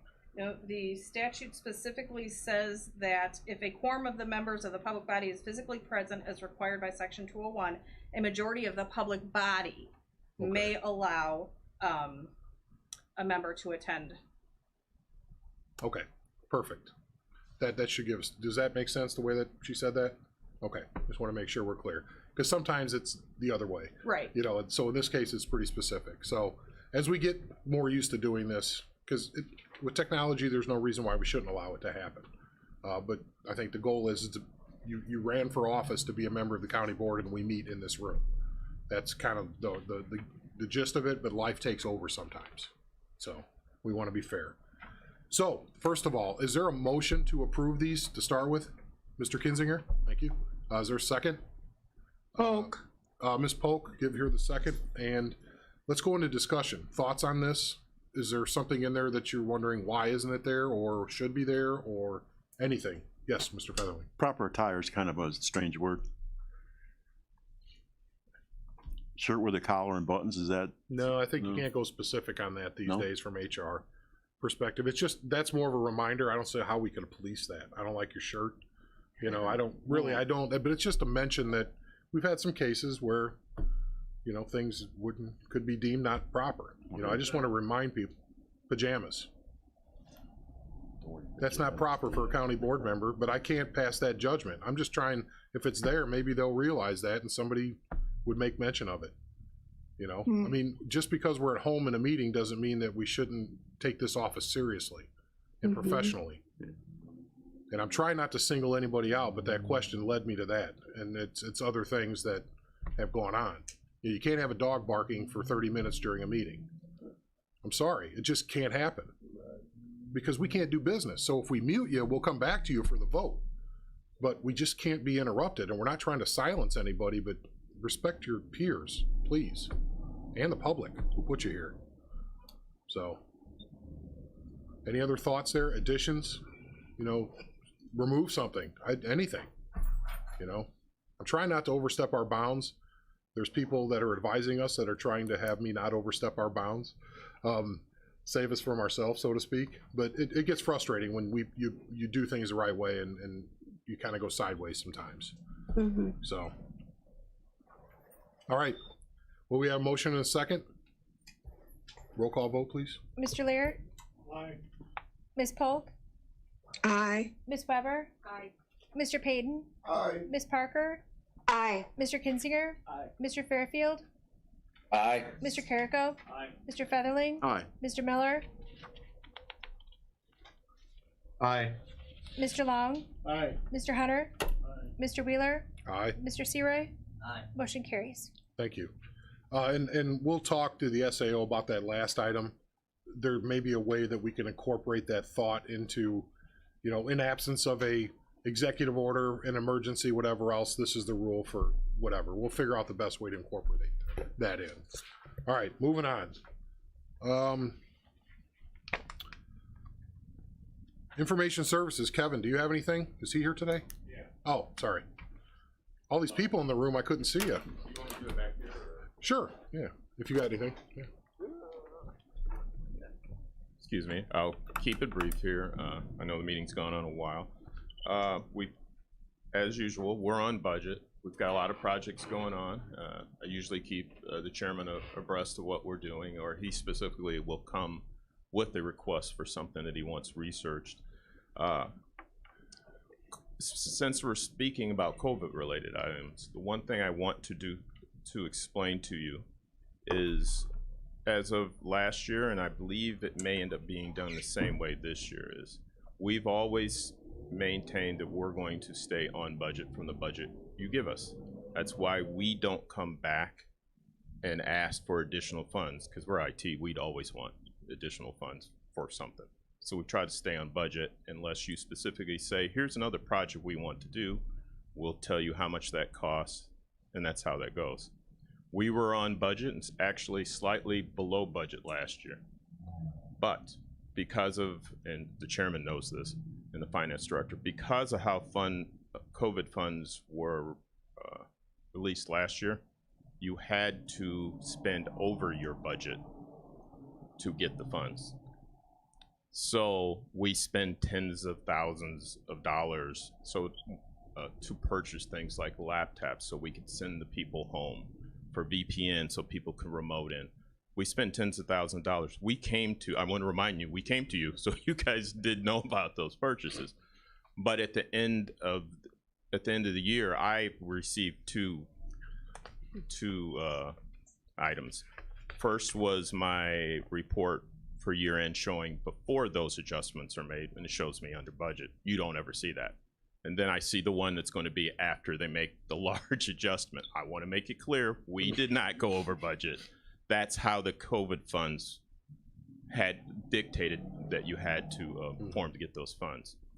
I believe the chairman said they're different this year, but you're still, accounting wise, if they're technology purchases, most of them, at least in this building, will have to go, I shouldn't say that, but a large portion will have to be directed into my department to get those funds. You'll have them there, but they won't be broken out per department unless it's an elected official with a computer fund, and then it goes directly through that. So I don't know if I over explained that, but since I make an effort to let you know that we always stay on budget, when you get that, I don't want you to think, oh, you've been saying this, you did that. No, that was just accounting wise why that happened. And also I try to make sure I'm always available here to these committees, executive, in case you have a specific question. Normally I usually wait every quarter to give you detail, because me getting up here and say we're on budget, all right, you don't need to hear that. But we try to space that into quarterly, but I'm always here for the meetings. And that's it. So Kevin, that was his way of saying that the outside auditors are getting ready to, provide the budget, their audit our budget and our financials this year. So that was a disclaimer. Yes, exactly. Okay, yes, okay. So is there any questions about Kevin's excessive spending?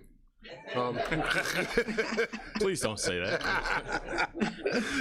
We're kidding. No, and it's true, and you'll see that manifest in like maintenance as well, where we had extra custodians. We had extra work we did at the courthouse. So when we see some of the budget adjustments for those on finance tomorrow, that's what that's about. There's all this is within reason, because there's what you see as the expense lines that are being compensated for out of our contingency that we built into the budget. Tomorrow you'll see that, but in this case you don't see the revenue line, and there is a revenue line that's attached to that as well. So it offsets, but you just don't see that when you're looking at expenses only. So, and one last thing, yeah, Todd had brought up about not officially training the people on Zoom. I'd like to explain that Kelly and the chairman and Jason, before the meetings start, they actually run through everything. So they've explained it. So, and I've witnessed it. So, and it's not the easiest thing for her to have to do while they're on remote. So I think they've been doing a great job on it, but there wasn't an official where we took time out of your meeting to have a demonstration of that, but they are showing the people. They've explained, I've heard her several times say how to do the hands up. It's just the rest of you on Zoom wouldn't know that, or in here wouldn't know that she's doing that, but you guys do that on a regular basis. So I just want to make that clear. If there's a question, whatever, they are letting the people know what they need to do. Yeah.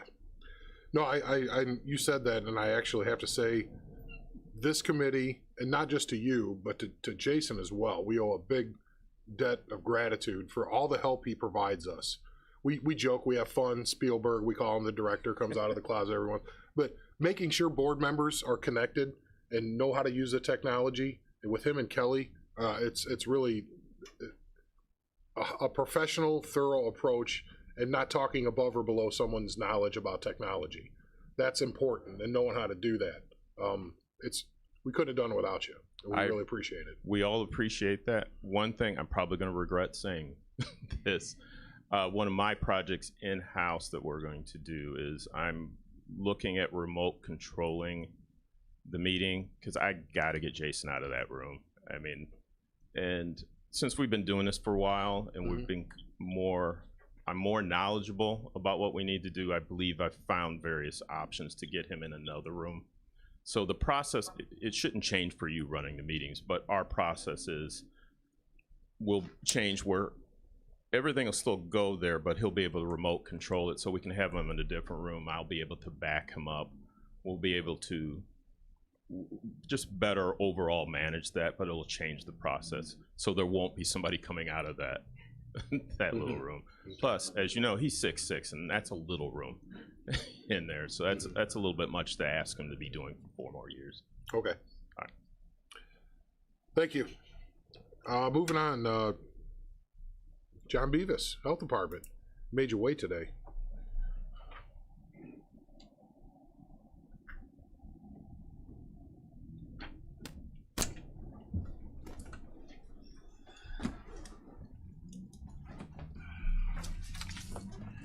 Good morning, everyone.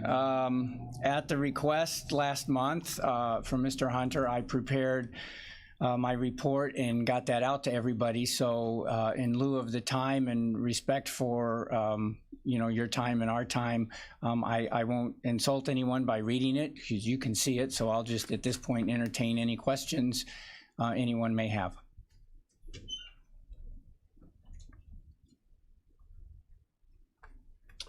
I have one. As far as increase in doses that are being sent to you, or your knowledge of being sent to others, are you able to talk about that as far as the vaccinations? Are we seeing a precipitous increase to a sustained level, or is it still like an EKG?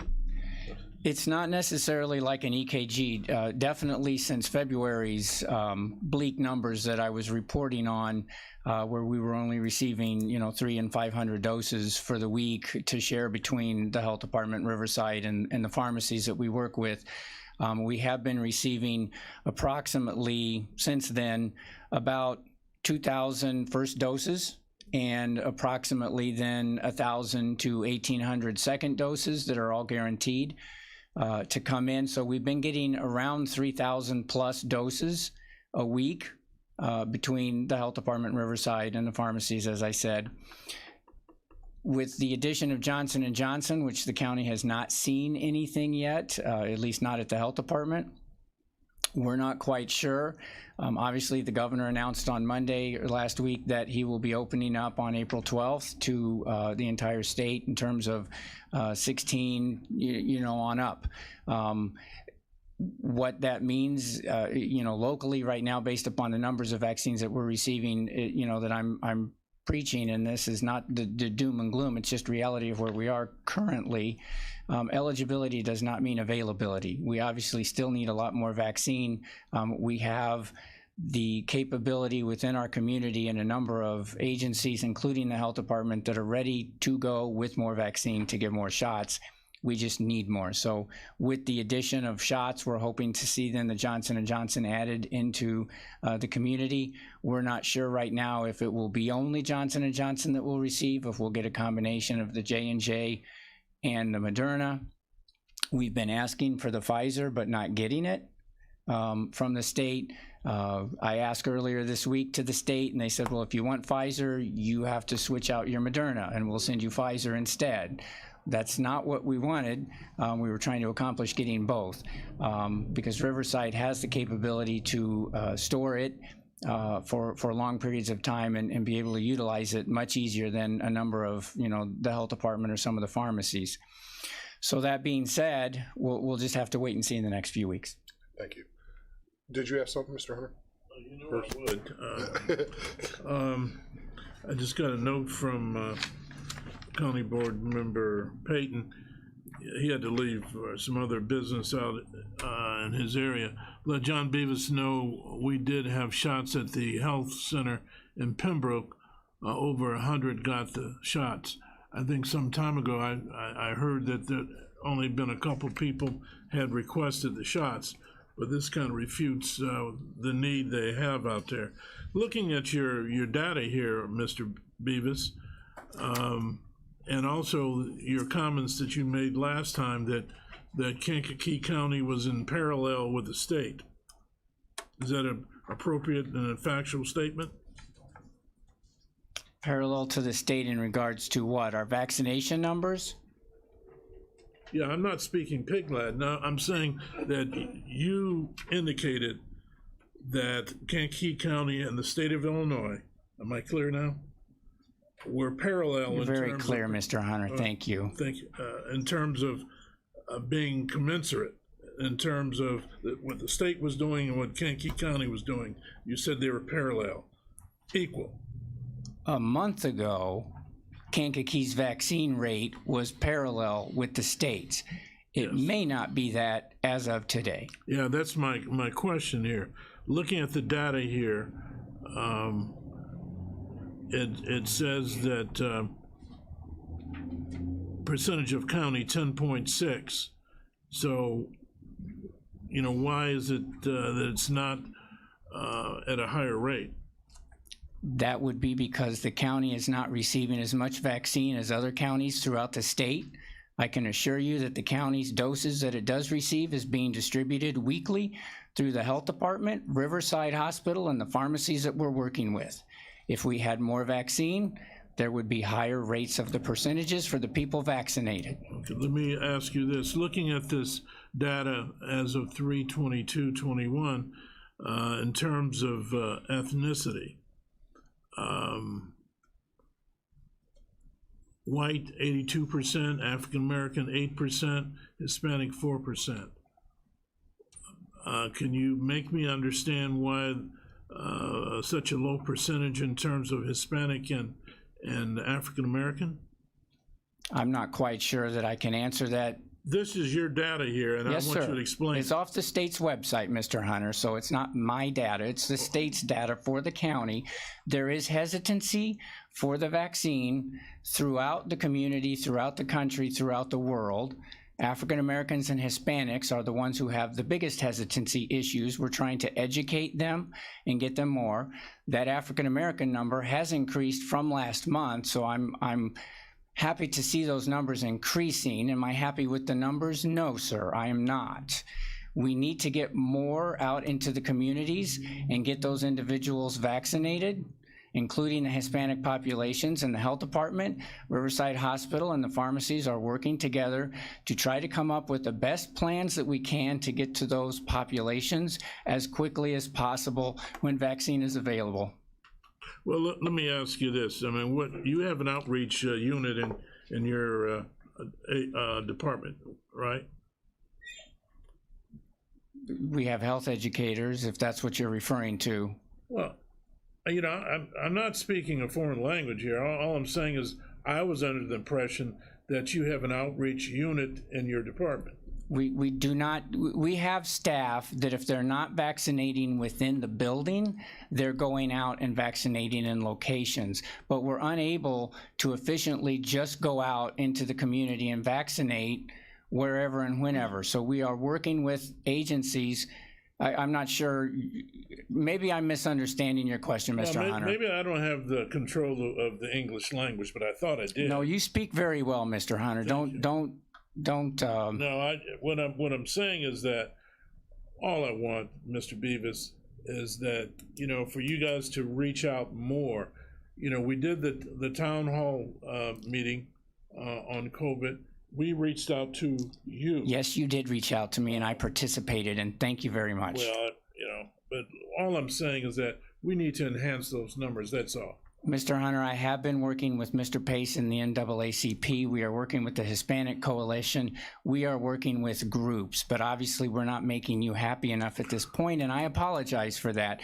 We are getting out into the community, and we are distributing the vaccine that comes into our county as quickly as possible. We are not holding any back and keeping any of it secret from anybody. It is going into arms as quickly as possible. Well, let me say this. I'm fully aware of your relationship with NAACP. I'm the vice chair.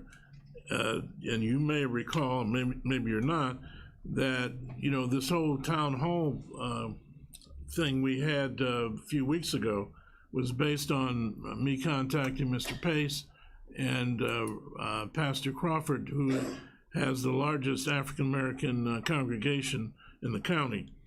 And that's how this thing transpired, in addition to some other initiatives that were done in DuPage County, et cetera. All I'm saying is that I'm aware of your conversations with Mr. Pace. He and I talk daily, 5, 6, 7 times a day. Other people as well too. Senator Joyce, you know, the chairman here. All I'm saying is I just want you to reach out a little bit more, that's all. And I'm speaking in a monotone. It's not being elevated. You know, the facts don't lie in terms of some of the faux pas and vicissitudes which I see based on the data that's empirically cited here. That's all. Thank you very much. You're welcome. The only thing I can comment on is I happened to wake up to a glimpse of the news, and it was the mayor of Chicago out walking through neighborhoods, knocking on doors to try to talk to people. I think you may be alluding to efforts like that we could get involved in, whether it's not just the politicians, but it's also other people who want to engage the community to go out and yeah, but you got to have the doses too at the same time. That's true. I don't have a problem with that, but all I'm saying is that there are many different initiatives that are being taken by other counties, other cities, other governmental units. I'd just like to see the numbers increase, that's all. It's not a matter of satisfying me per se. All I'm saying is that facts don't lie. Yeah. So is there, Mr. Featherwing, do you have something? Thanks, John. I got a second, a couple quick questions here. The reason why you want the Pfizer over the Moderna is because of the storage, right? Is it because of the freezer capacity, the temperatures it has to be maintained at and all that stuff, thawing it out and having it ready and everything? Correct. Originally, when the Moderna and the Pfizer first came out, the Pfizer was much more restrictive in its cold storage capacity. Okay. And only Riverside locally, unless there are some doctor's offices within the community that I'm unaware of, that purchased the units to store vaccine in because they're very expensive. Riverside was the only one we were aware of. They can store a large number of the Pfizer vaccine. The state indicated as they started pushing out the Moderna, because it was much more user-friendly, they weren't sending Pfizer to our community. We communicated to them that we could take Pfizer, and what we thought would happen is because maybe Pfizer was more difficult to store, less people would want it, it would be sitting on the shelf at the state, we could ask for additional vaccines, and instead of only getting 500 doses of Moderna, we could get 500 doses of Moderna and 1,100 of the Pfizer, which meant we could then vaccinate 1,600 people as opposed to only 500 first doses before the second shots come through. Originally, they indicated they would do that. We got one shipment and then it stopped. Apparently, it's being sent to other locations. Our community has only been receiving the Moderna to date. I'd also like to thank you for, I was participated in the Riverside clinic for it, and I don't think I've ever seen anything that organized and that well put together as Riverside clinic where they were giving their dosage at. I didn't go visit any of the other centers where they were giving them out, but I don't think I've ever seen anything like that so organized. I've heard definitely a lot of good comments regards to Riverside setup, obviously the health department setup, even Myers setup, the smaller ones, the Jewels and the Krogers. I know that vaccines are occurring in those stores. They have much smaller pharmacies, so obviously they can't push through as many people like a Riverside could or a health department could on a given vaccination day. I'd have to say, but it looked like they're only operating at about half their capacity, what they could take in. I mean, you're in and out there in half hour, 40 minutes, 35 minutes is unbelievable. People expect you to be there all day, or you're going for your vaccination, you're going to be there all day. It's like I was home in 45 minutes, an hour after I left. Well, definitely the hospitals are 24/7 in terms of their hours. So they've been able to do, 1,100, 1,500, if we can get them the doses, they're pushing those out in a day. And then, so we are setting up sort of similar to what they are. We have one clinic that's a first dose clinic, and then 2 days later we'll do a second dose clinic for the 4 weeks prior to that. Johnson & Johnson, if and when that starts showing up in the county, is a one-shot wonder, we call it.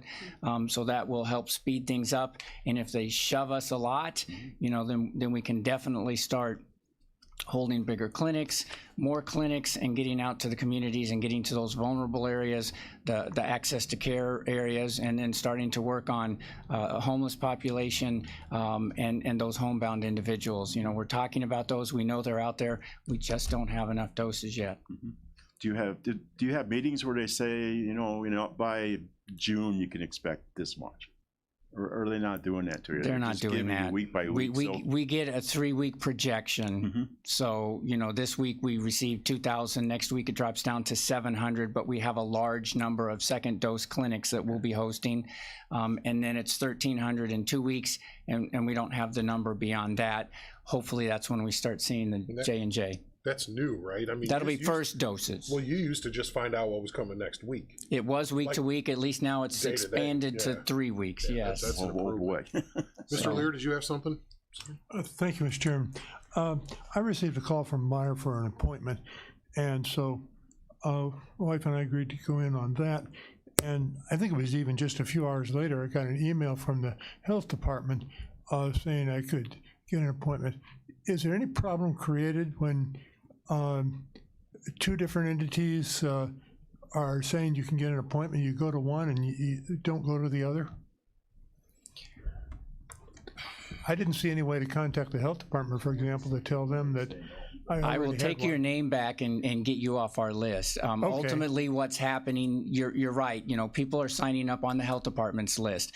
When this all started, the state's plan was work through the health department, and it seems that that was the way they were wanting to go. Then when the additional partners came on board, we didn't find that out soon enough, and then ultimately it's sort of a free-for-all. Sign up on the health department's list, sign up on Myers' list, sign up on Kroger's list, sign up on Riverside's list. You'll get called by somebody.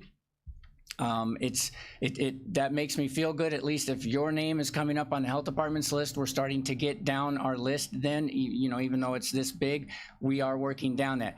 A number of names on our list are duplicates. People called more than once because they weren't sure they were on the list, or you know, by golly, they want to make sure they're on the list. So we try to go through that periodically and weed out the duplicate names.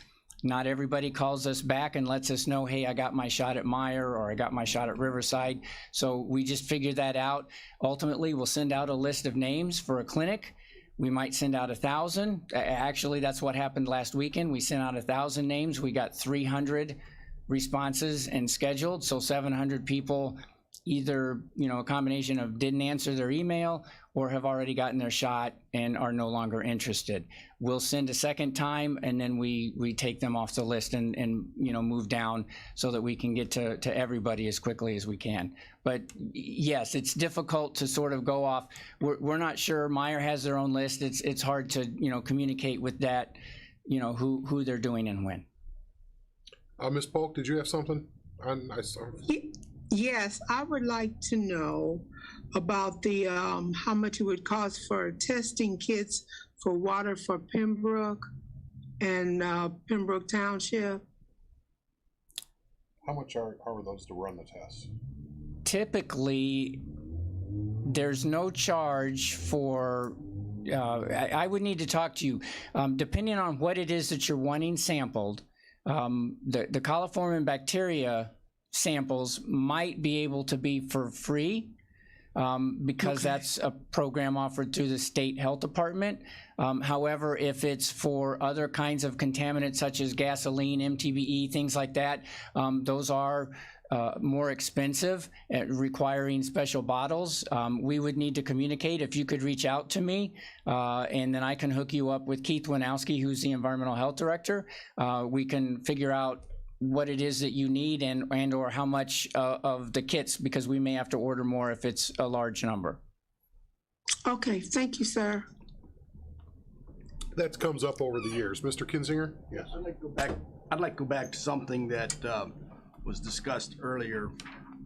When you add the percentages for total ethnicity, I probably didn't say that right, it's 92% and 94%, while the total population is 100. So that 6% is also minority. It would have to go down and make those figures look better.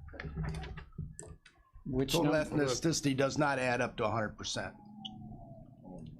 No, there's other in there. Yeah, so There's a but- smaller percentage of other, you But know. total population, you've got to divide into 3 that do add to 100%. So that other there's something wrong with your statistics even. I just didn't include the other number. There's some Alaskans and natives and Indians in there, and that's roughly 2-ish%. Okay, that wouldn't be reflected in item number 6. I can add that into next month's Well, numbers. I'm just. I can looking make at it the even. Numbers. Mr. Lear, you had some? Thank you, Mr. Chairman. On that, I assume there are some people who choose not to list an ethnicity. Yes, that's true. Early on, before the state tightened up the way that they are recording the vaccines when people are receiving their shots, it is a requirement now that individuals have to put something down so that the state can have a better gauge on those numbers. But early on, there were a number of individuals who maybe didn't put down specifically what they were, and those slipped, those slipped through. So there's always going to be a small number of individuals that listed nothing. Anyone else? So to recap, no, I'm just kidding. Is there anything else there for us? I can say that the governor, where did I write that down? As of yesterday, the governor did add into eligible individuals, government workers, higher education, which would include KCC and ONU, and media. And then next Monday, religious leaders will be added, restaurant workers, and tradespeople. And then obviously, as I said, on April 12th, he's opening it up to everyone. But again, so if you're not on a list yet because you were waiting for your eligibility to become, open, I would suggest you get on those lists now. And if the vaccine starts coming in larger quantities, which they are indicating that will be the case, then we will be able to hopefully, I can't guarantee anything, but, I think we'll see much, much better numbers by midsummer. Anything else? Mr. Kirster. This sign-up list, is this on your website? Yes, I believe it's on our website, it's on our all Facebook, it's the on our social availability? media, yes. Okay. And just once more, maybe it's because I've heard I'm at that age, I don't know how many times from medical doctors and so on and so forth, that I was always a little hesitant. But I did receive my vaccine, my first shot, from the Riverside facility on the west side. They did a fantastic job, and as was mentioned before, very organized and very prompt. And I even talked to some of the people that were on staff, and they said everything was going along smooth. Every vaccine that they got was going out, and that the only problem that they, as far as supplies were concerned, the only concern that they had is the needles, that they're getting stressed out, which I'm sure we should keep an eye on, and we are. But one question that I did have, and that was confusion as far as people getting on the list to get vaccinated. There was a lot of confusion about where to go to, who to call, and how to call, and whether, if they're, I think what I'm trying to say is they need, or what we need out there is maybe something that's a little more centralized, so people aren't running around, where do I go to, how do I go there, or whatever. This information here is fantastic and wonderful to see it, but it's almost like there's too many options, and Well, it gets confused. They get confused very easily. There are a lot of options, which is very helpful in a situation like this where you have, 70% of the population ultimately wanting to get vaccinated at this point based upon the hesitancy issues of the others.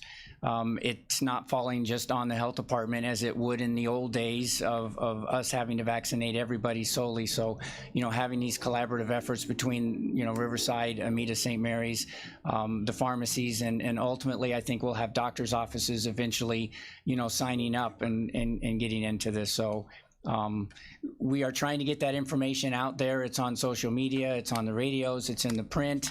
You know, if you have some other, you know, we're trying to get it to county board members to pass it along to organizations such as the NAACP, you know, any groups that we work with to try to get that information out there. There will always be people that just, you know, are going to be that person who just all of a sudden seems to have crawled out and says, what's going on today? But, you know, we'll try, you know, hopefully by word of mouth, they'll be steered where to go. Yes. All right. Thank you. Anything else for John? Appreciate the information. Thank you. Always. Moving on, VAC. We've already accepted the report.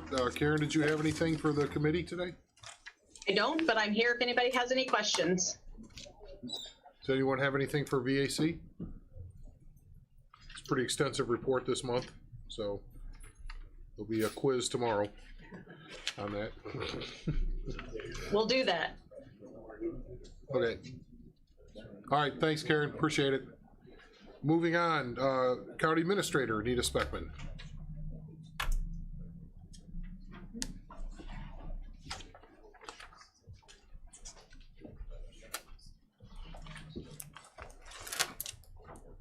I'll make this brief, hopefully. We can move forward. Just a few stats on last year in terms of HR activities. First, our turnover rate. We had 55 terminations in 2020, which is a turnover rate of 11%. From 2019, we had 66, so 11 less in 2020 compared to 2019. We had a 13.5% turnover rate in 2019, so we dropped a good to almost 2.5% there. Of those 55, 9 were retirements and 33 were voluntary. So the biggest percent, 76%, were voluntary terminations. By years of service, again, the largest percentage is less than 1 year. 35% of those were less than 1 year of service. And 11% or 6 were over 20 years. Nothing jumps out in terms of department, pretty well spread across depending on number of employees. And then FMLA and COVID leave, we had 41 FMLA cases in 2020 compared to 39 in 2019. But what we didn't count was in 2020, we did not require FMLA paperwork for everything COVID related. And of those, we had 77 that we were tracking. So we were real busy in HR trying to track who was out, who we have paperwork for, who submitted paperwork that they can return to work. So little busy. So 118 in total between FMLA and COVID related leave there. And just as a kind of a comparison, and because I love statistics, 14% of our workforce submitted COVID related leave. So it could be, not all of those were cases. So countywide, I think we're, what did I see? I was looking at those numbers this morning, maybe 11% of the countywide. So we were a little above, except that some of those were obviously quarantines related to a family member. So not necessarily a case, but an exposure. And then lastly, work comp cases. We had 17 in 2020 compared to 24 in 2019. So big drop. But cases with light duty, we had 2 light duty cases. So in light duty, you have people, typically it would happen in a more serious work comp case where you have somebody that comes back to work, but they're not able to come back full duty, and they might come back at a desk job or something like that. It might happen more often out at the sheriff's department or in highway where they can't go back full duty to their more physical job. So with 24 work comp cases in 2019, we had 2 that required light duty. With 17 cases of work comp in 2020, we had 4 with light duty. So people are getting back to work. We doubled the amount of people back at light duty. They're more serious. I will say this isn't the only work comp cases. We have work comp cases that are open that may be 2, 3, 5 years old that are still out there as an open case. So we have some that are serious and ongoing. Those are minor, but they do take a tremendous amount of time to follow up and make sure that this person is still seeking treatment, or they may be back to work and they still might be going through some sort of a settlement, trying to work out something there that kind of drags on. So that's my statistics list. Any questions? No? Other than that, we spend a goodly amount of time over the month working on the space needs study.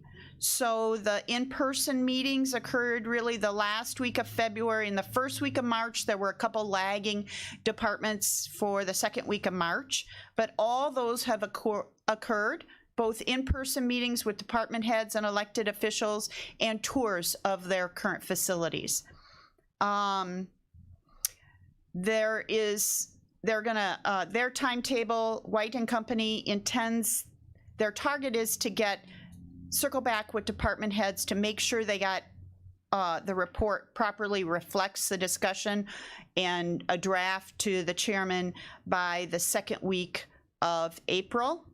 They anticipate another 2 to 3 weeks to finalize the report and hope to have that completed and ready for the board by the first week of May. So we're moving forward with that project as well. Any other questions? Any other questions about space needs? Anything for Anita?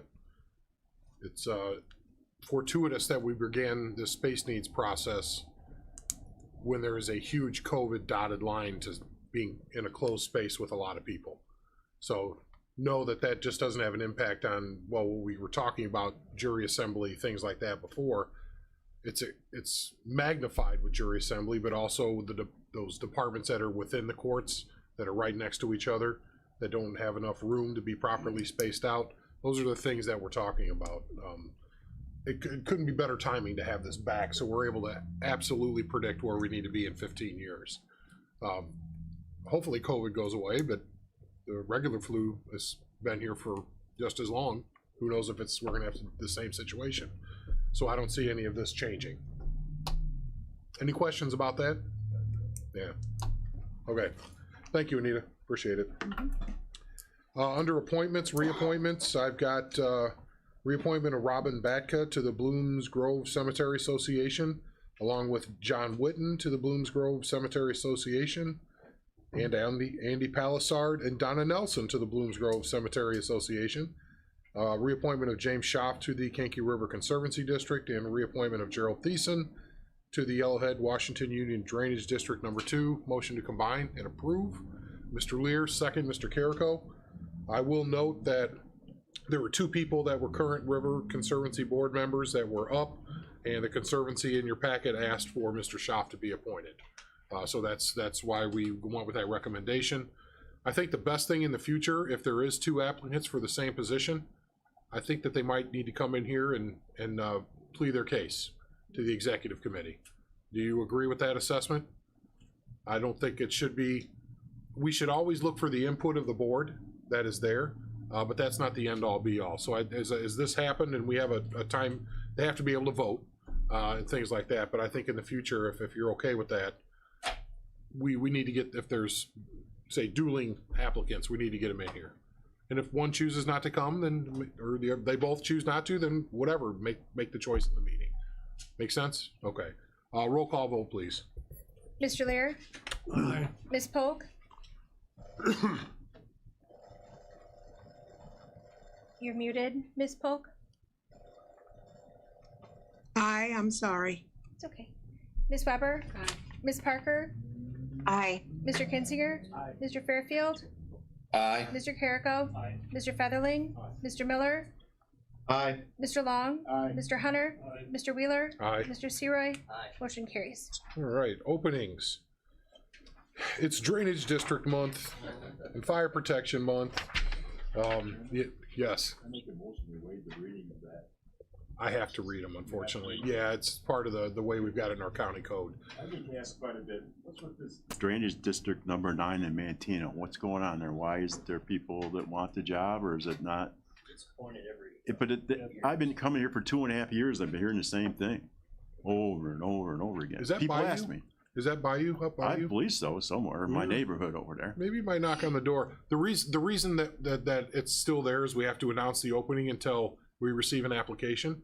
Okay. But the way the appointments are, it's until a successor it's to be in this term or a successor is appointed. Okay, That's why we've added that, so they can still do business. okay, But we still have to announce it. okay. Well, I Makes want to make sense, sure that yeah. people here on the meeting, you know, Yeah. what it is all about, because they, instead of would chase me around and ask me all the time. Oh, I understand, yeah. Thank And the other thing we should, before we get to the vote is, like last month, a gentleman was retiring from a fire protection district after a long time. Well, I'll just say his name, Lyle Kaufman. Great guy. But their board had somebody to replace him and they put that person forward. So but we didn't announce the opening. And that, we shouldn't do that. We just did the appointment and we got ahead of ourselves a little bit.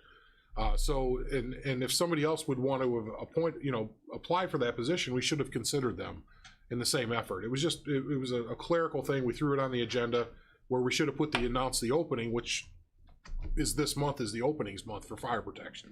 So if there was anybody else, and I'd say if there is anybody else in Limestone that wants to apply, we can reconsider that based on that aspect. It was an oversight, if you will. It wasn't intentional, but we did have a recommendation there that was in the letter, was in the packet. So if we need to revisit that, I don't see why we would, but if somebody in Limestone would want to do that. So, but as board members, you see some of these things, like I don't know where Spring Creek Drainage District is, to be honest.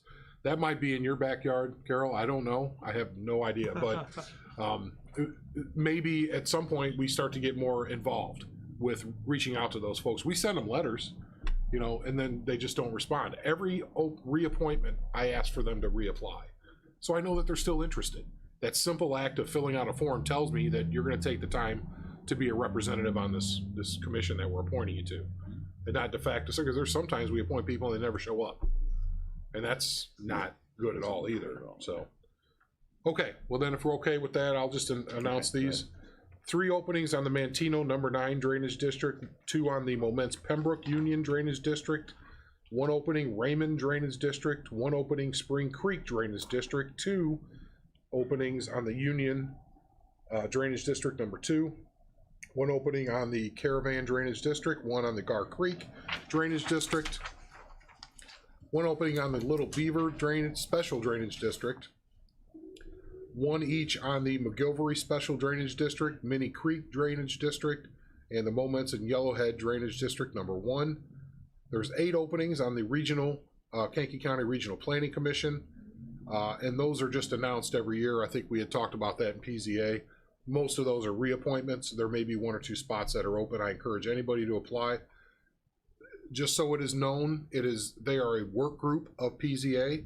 So let's just say we have to update something in a planning document. It requires some work, some research.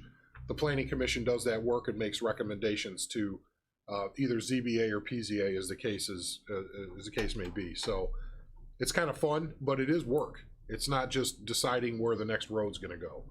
It's actual work, a sub-working group to advise those committees. This next one is not accurate. 1 opening on the River Conservancy District. They're full.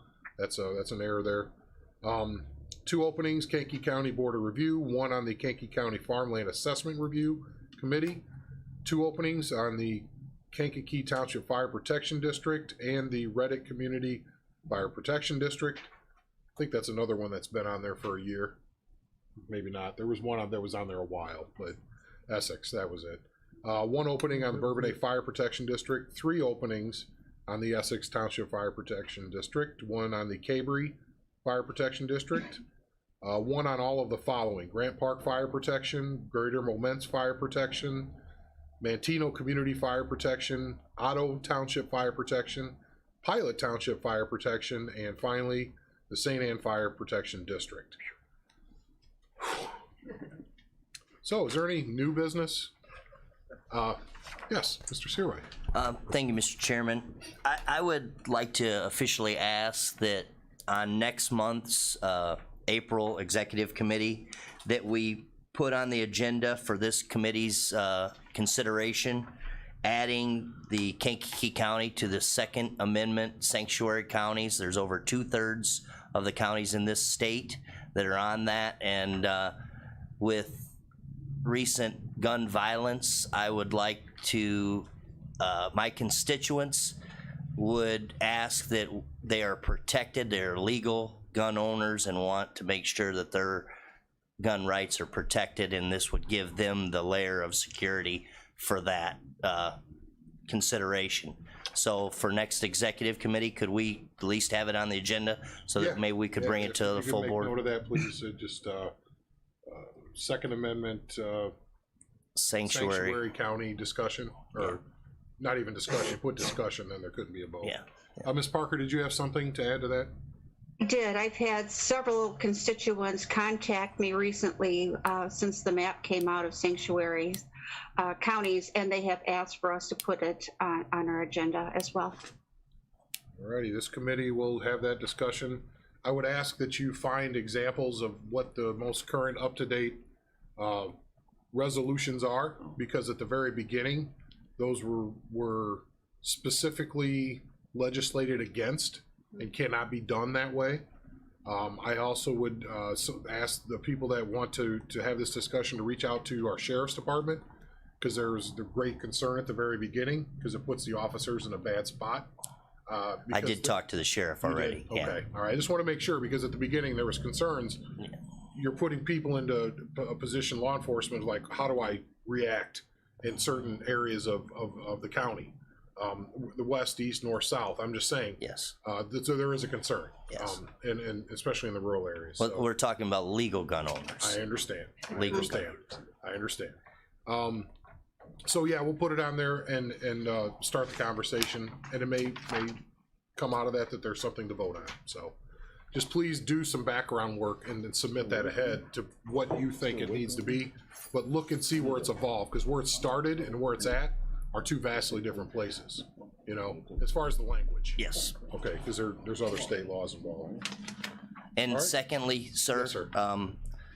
You know, with the recent violence, not only just 2 blocks away from here, 3 blocks away from here yesterday, or was it? Yeah, yesterday. What security measures are we going for the employees in this building or our meetings? You know, we have ex-law enforcement on our board. You know, I would be happy if they would carry their sidearm in here with them, but there's no protection for this building for people that want to do people harm that might not be legal gun owners. So There is protection, so I don't want people to feel afraid of coming into this building. There's panic buttons at almost every spot, whether you know it or not.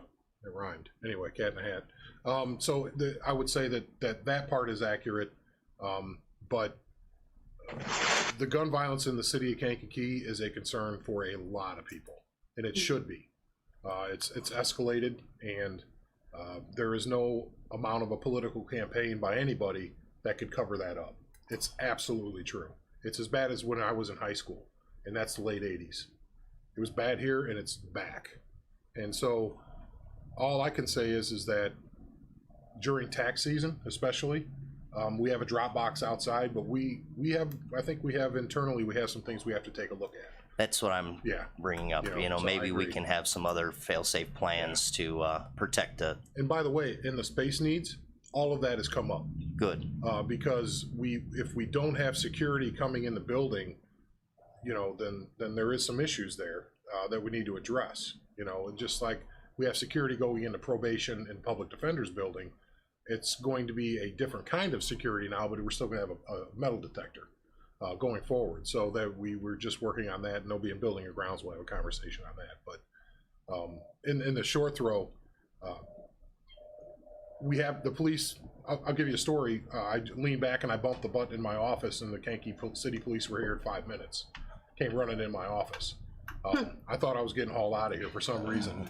So, and there's probably some that wished I would have, but, you know, so they How were come here they like didn't tell me about the button? Yeah.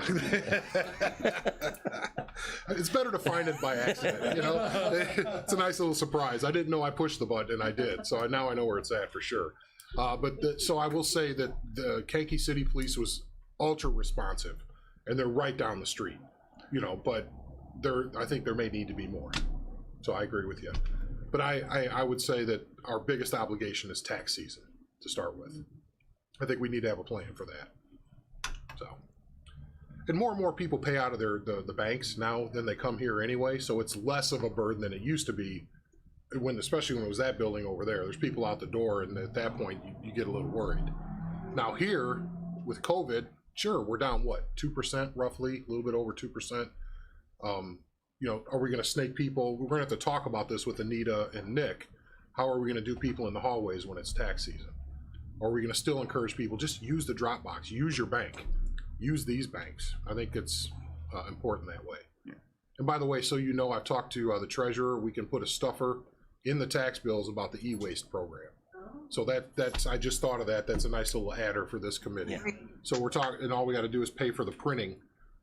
Because we had collected more the first couple of years for marketing. It's a nice way to reach out to everybody in the county that's a property owner to let them know. So, anything else? New, old, medium? Is there any motions? Okay, we'll go with Mr. Featherling. Yeah, you can't do it, exactly. I'd like to make a motion, we adjourn. Is there a second to that? How do you give up? Mr. Miller raised his hand. Wake up. All those in favor say aye. Those opposed, same sign.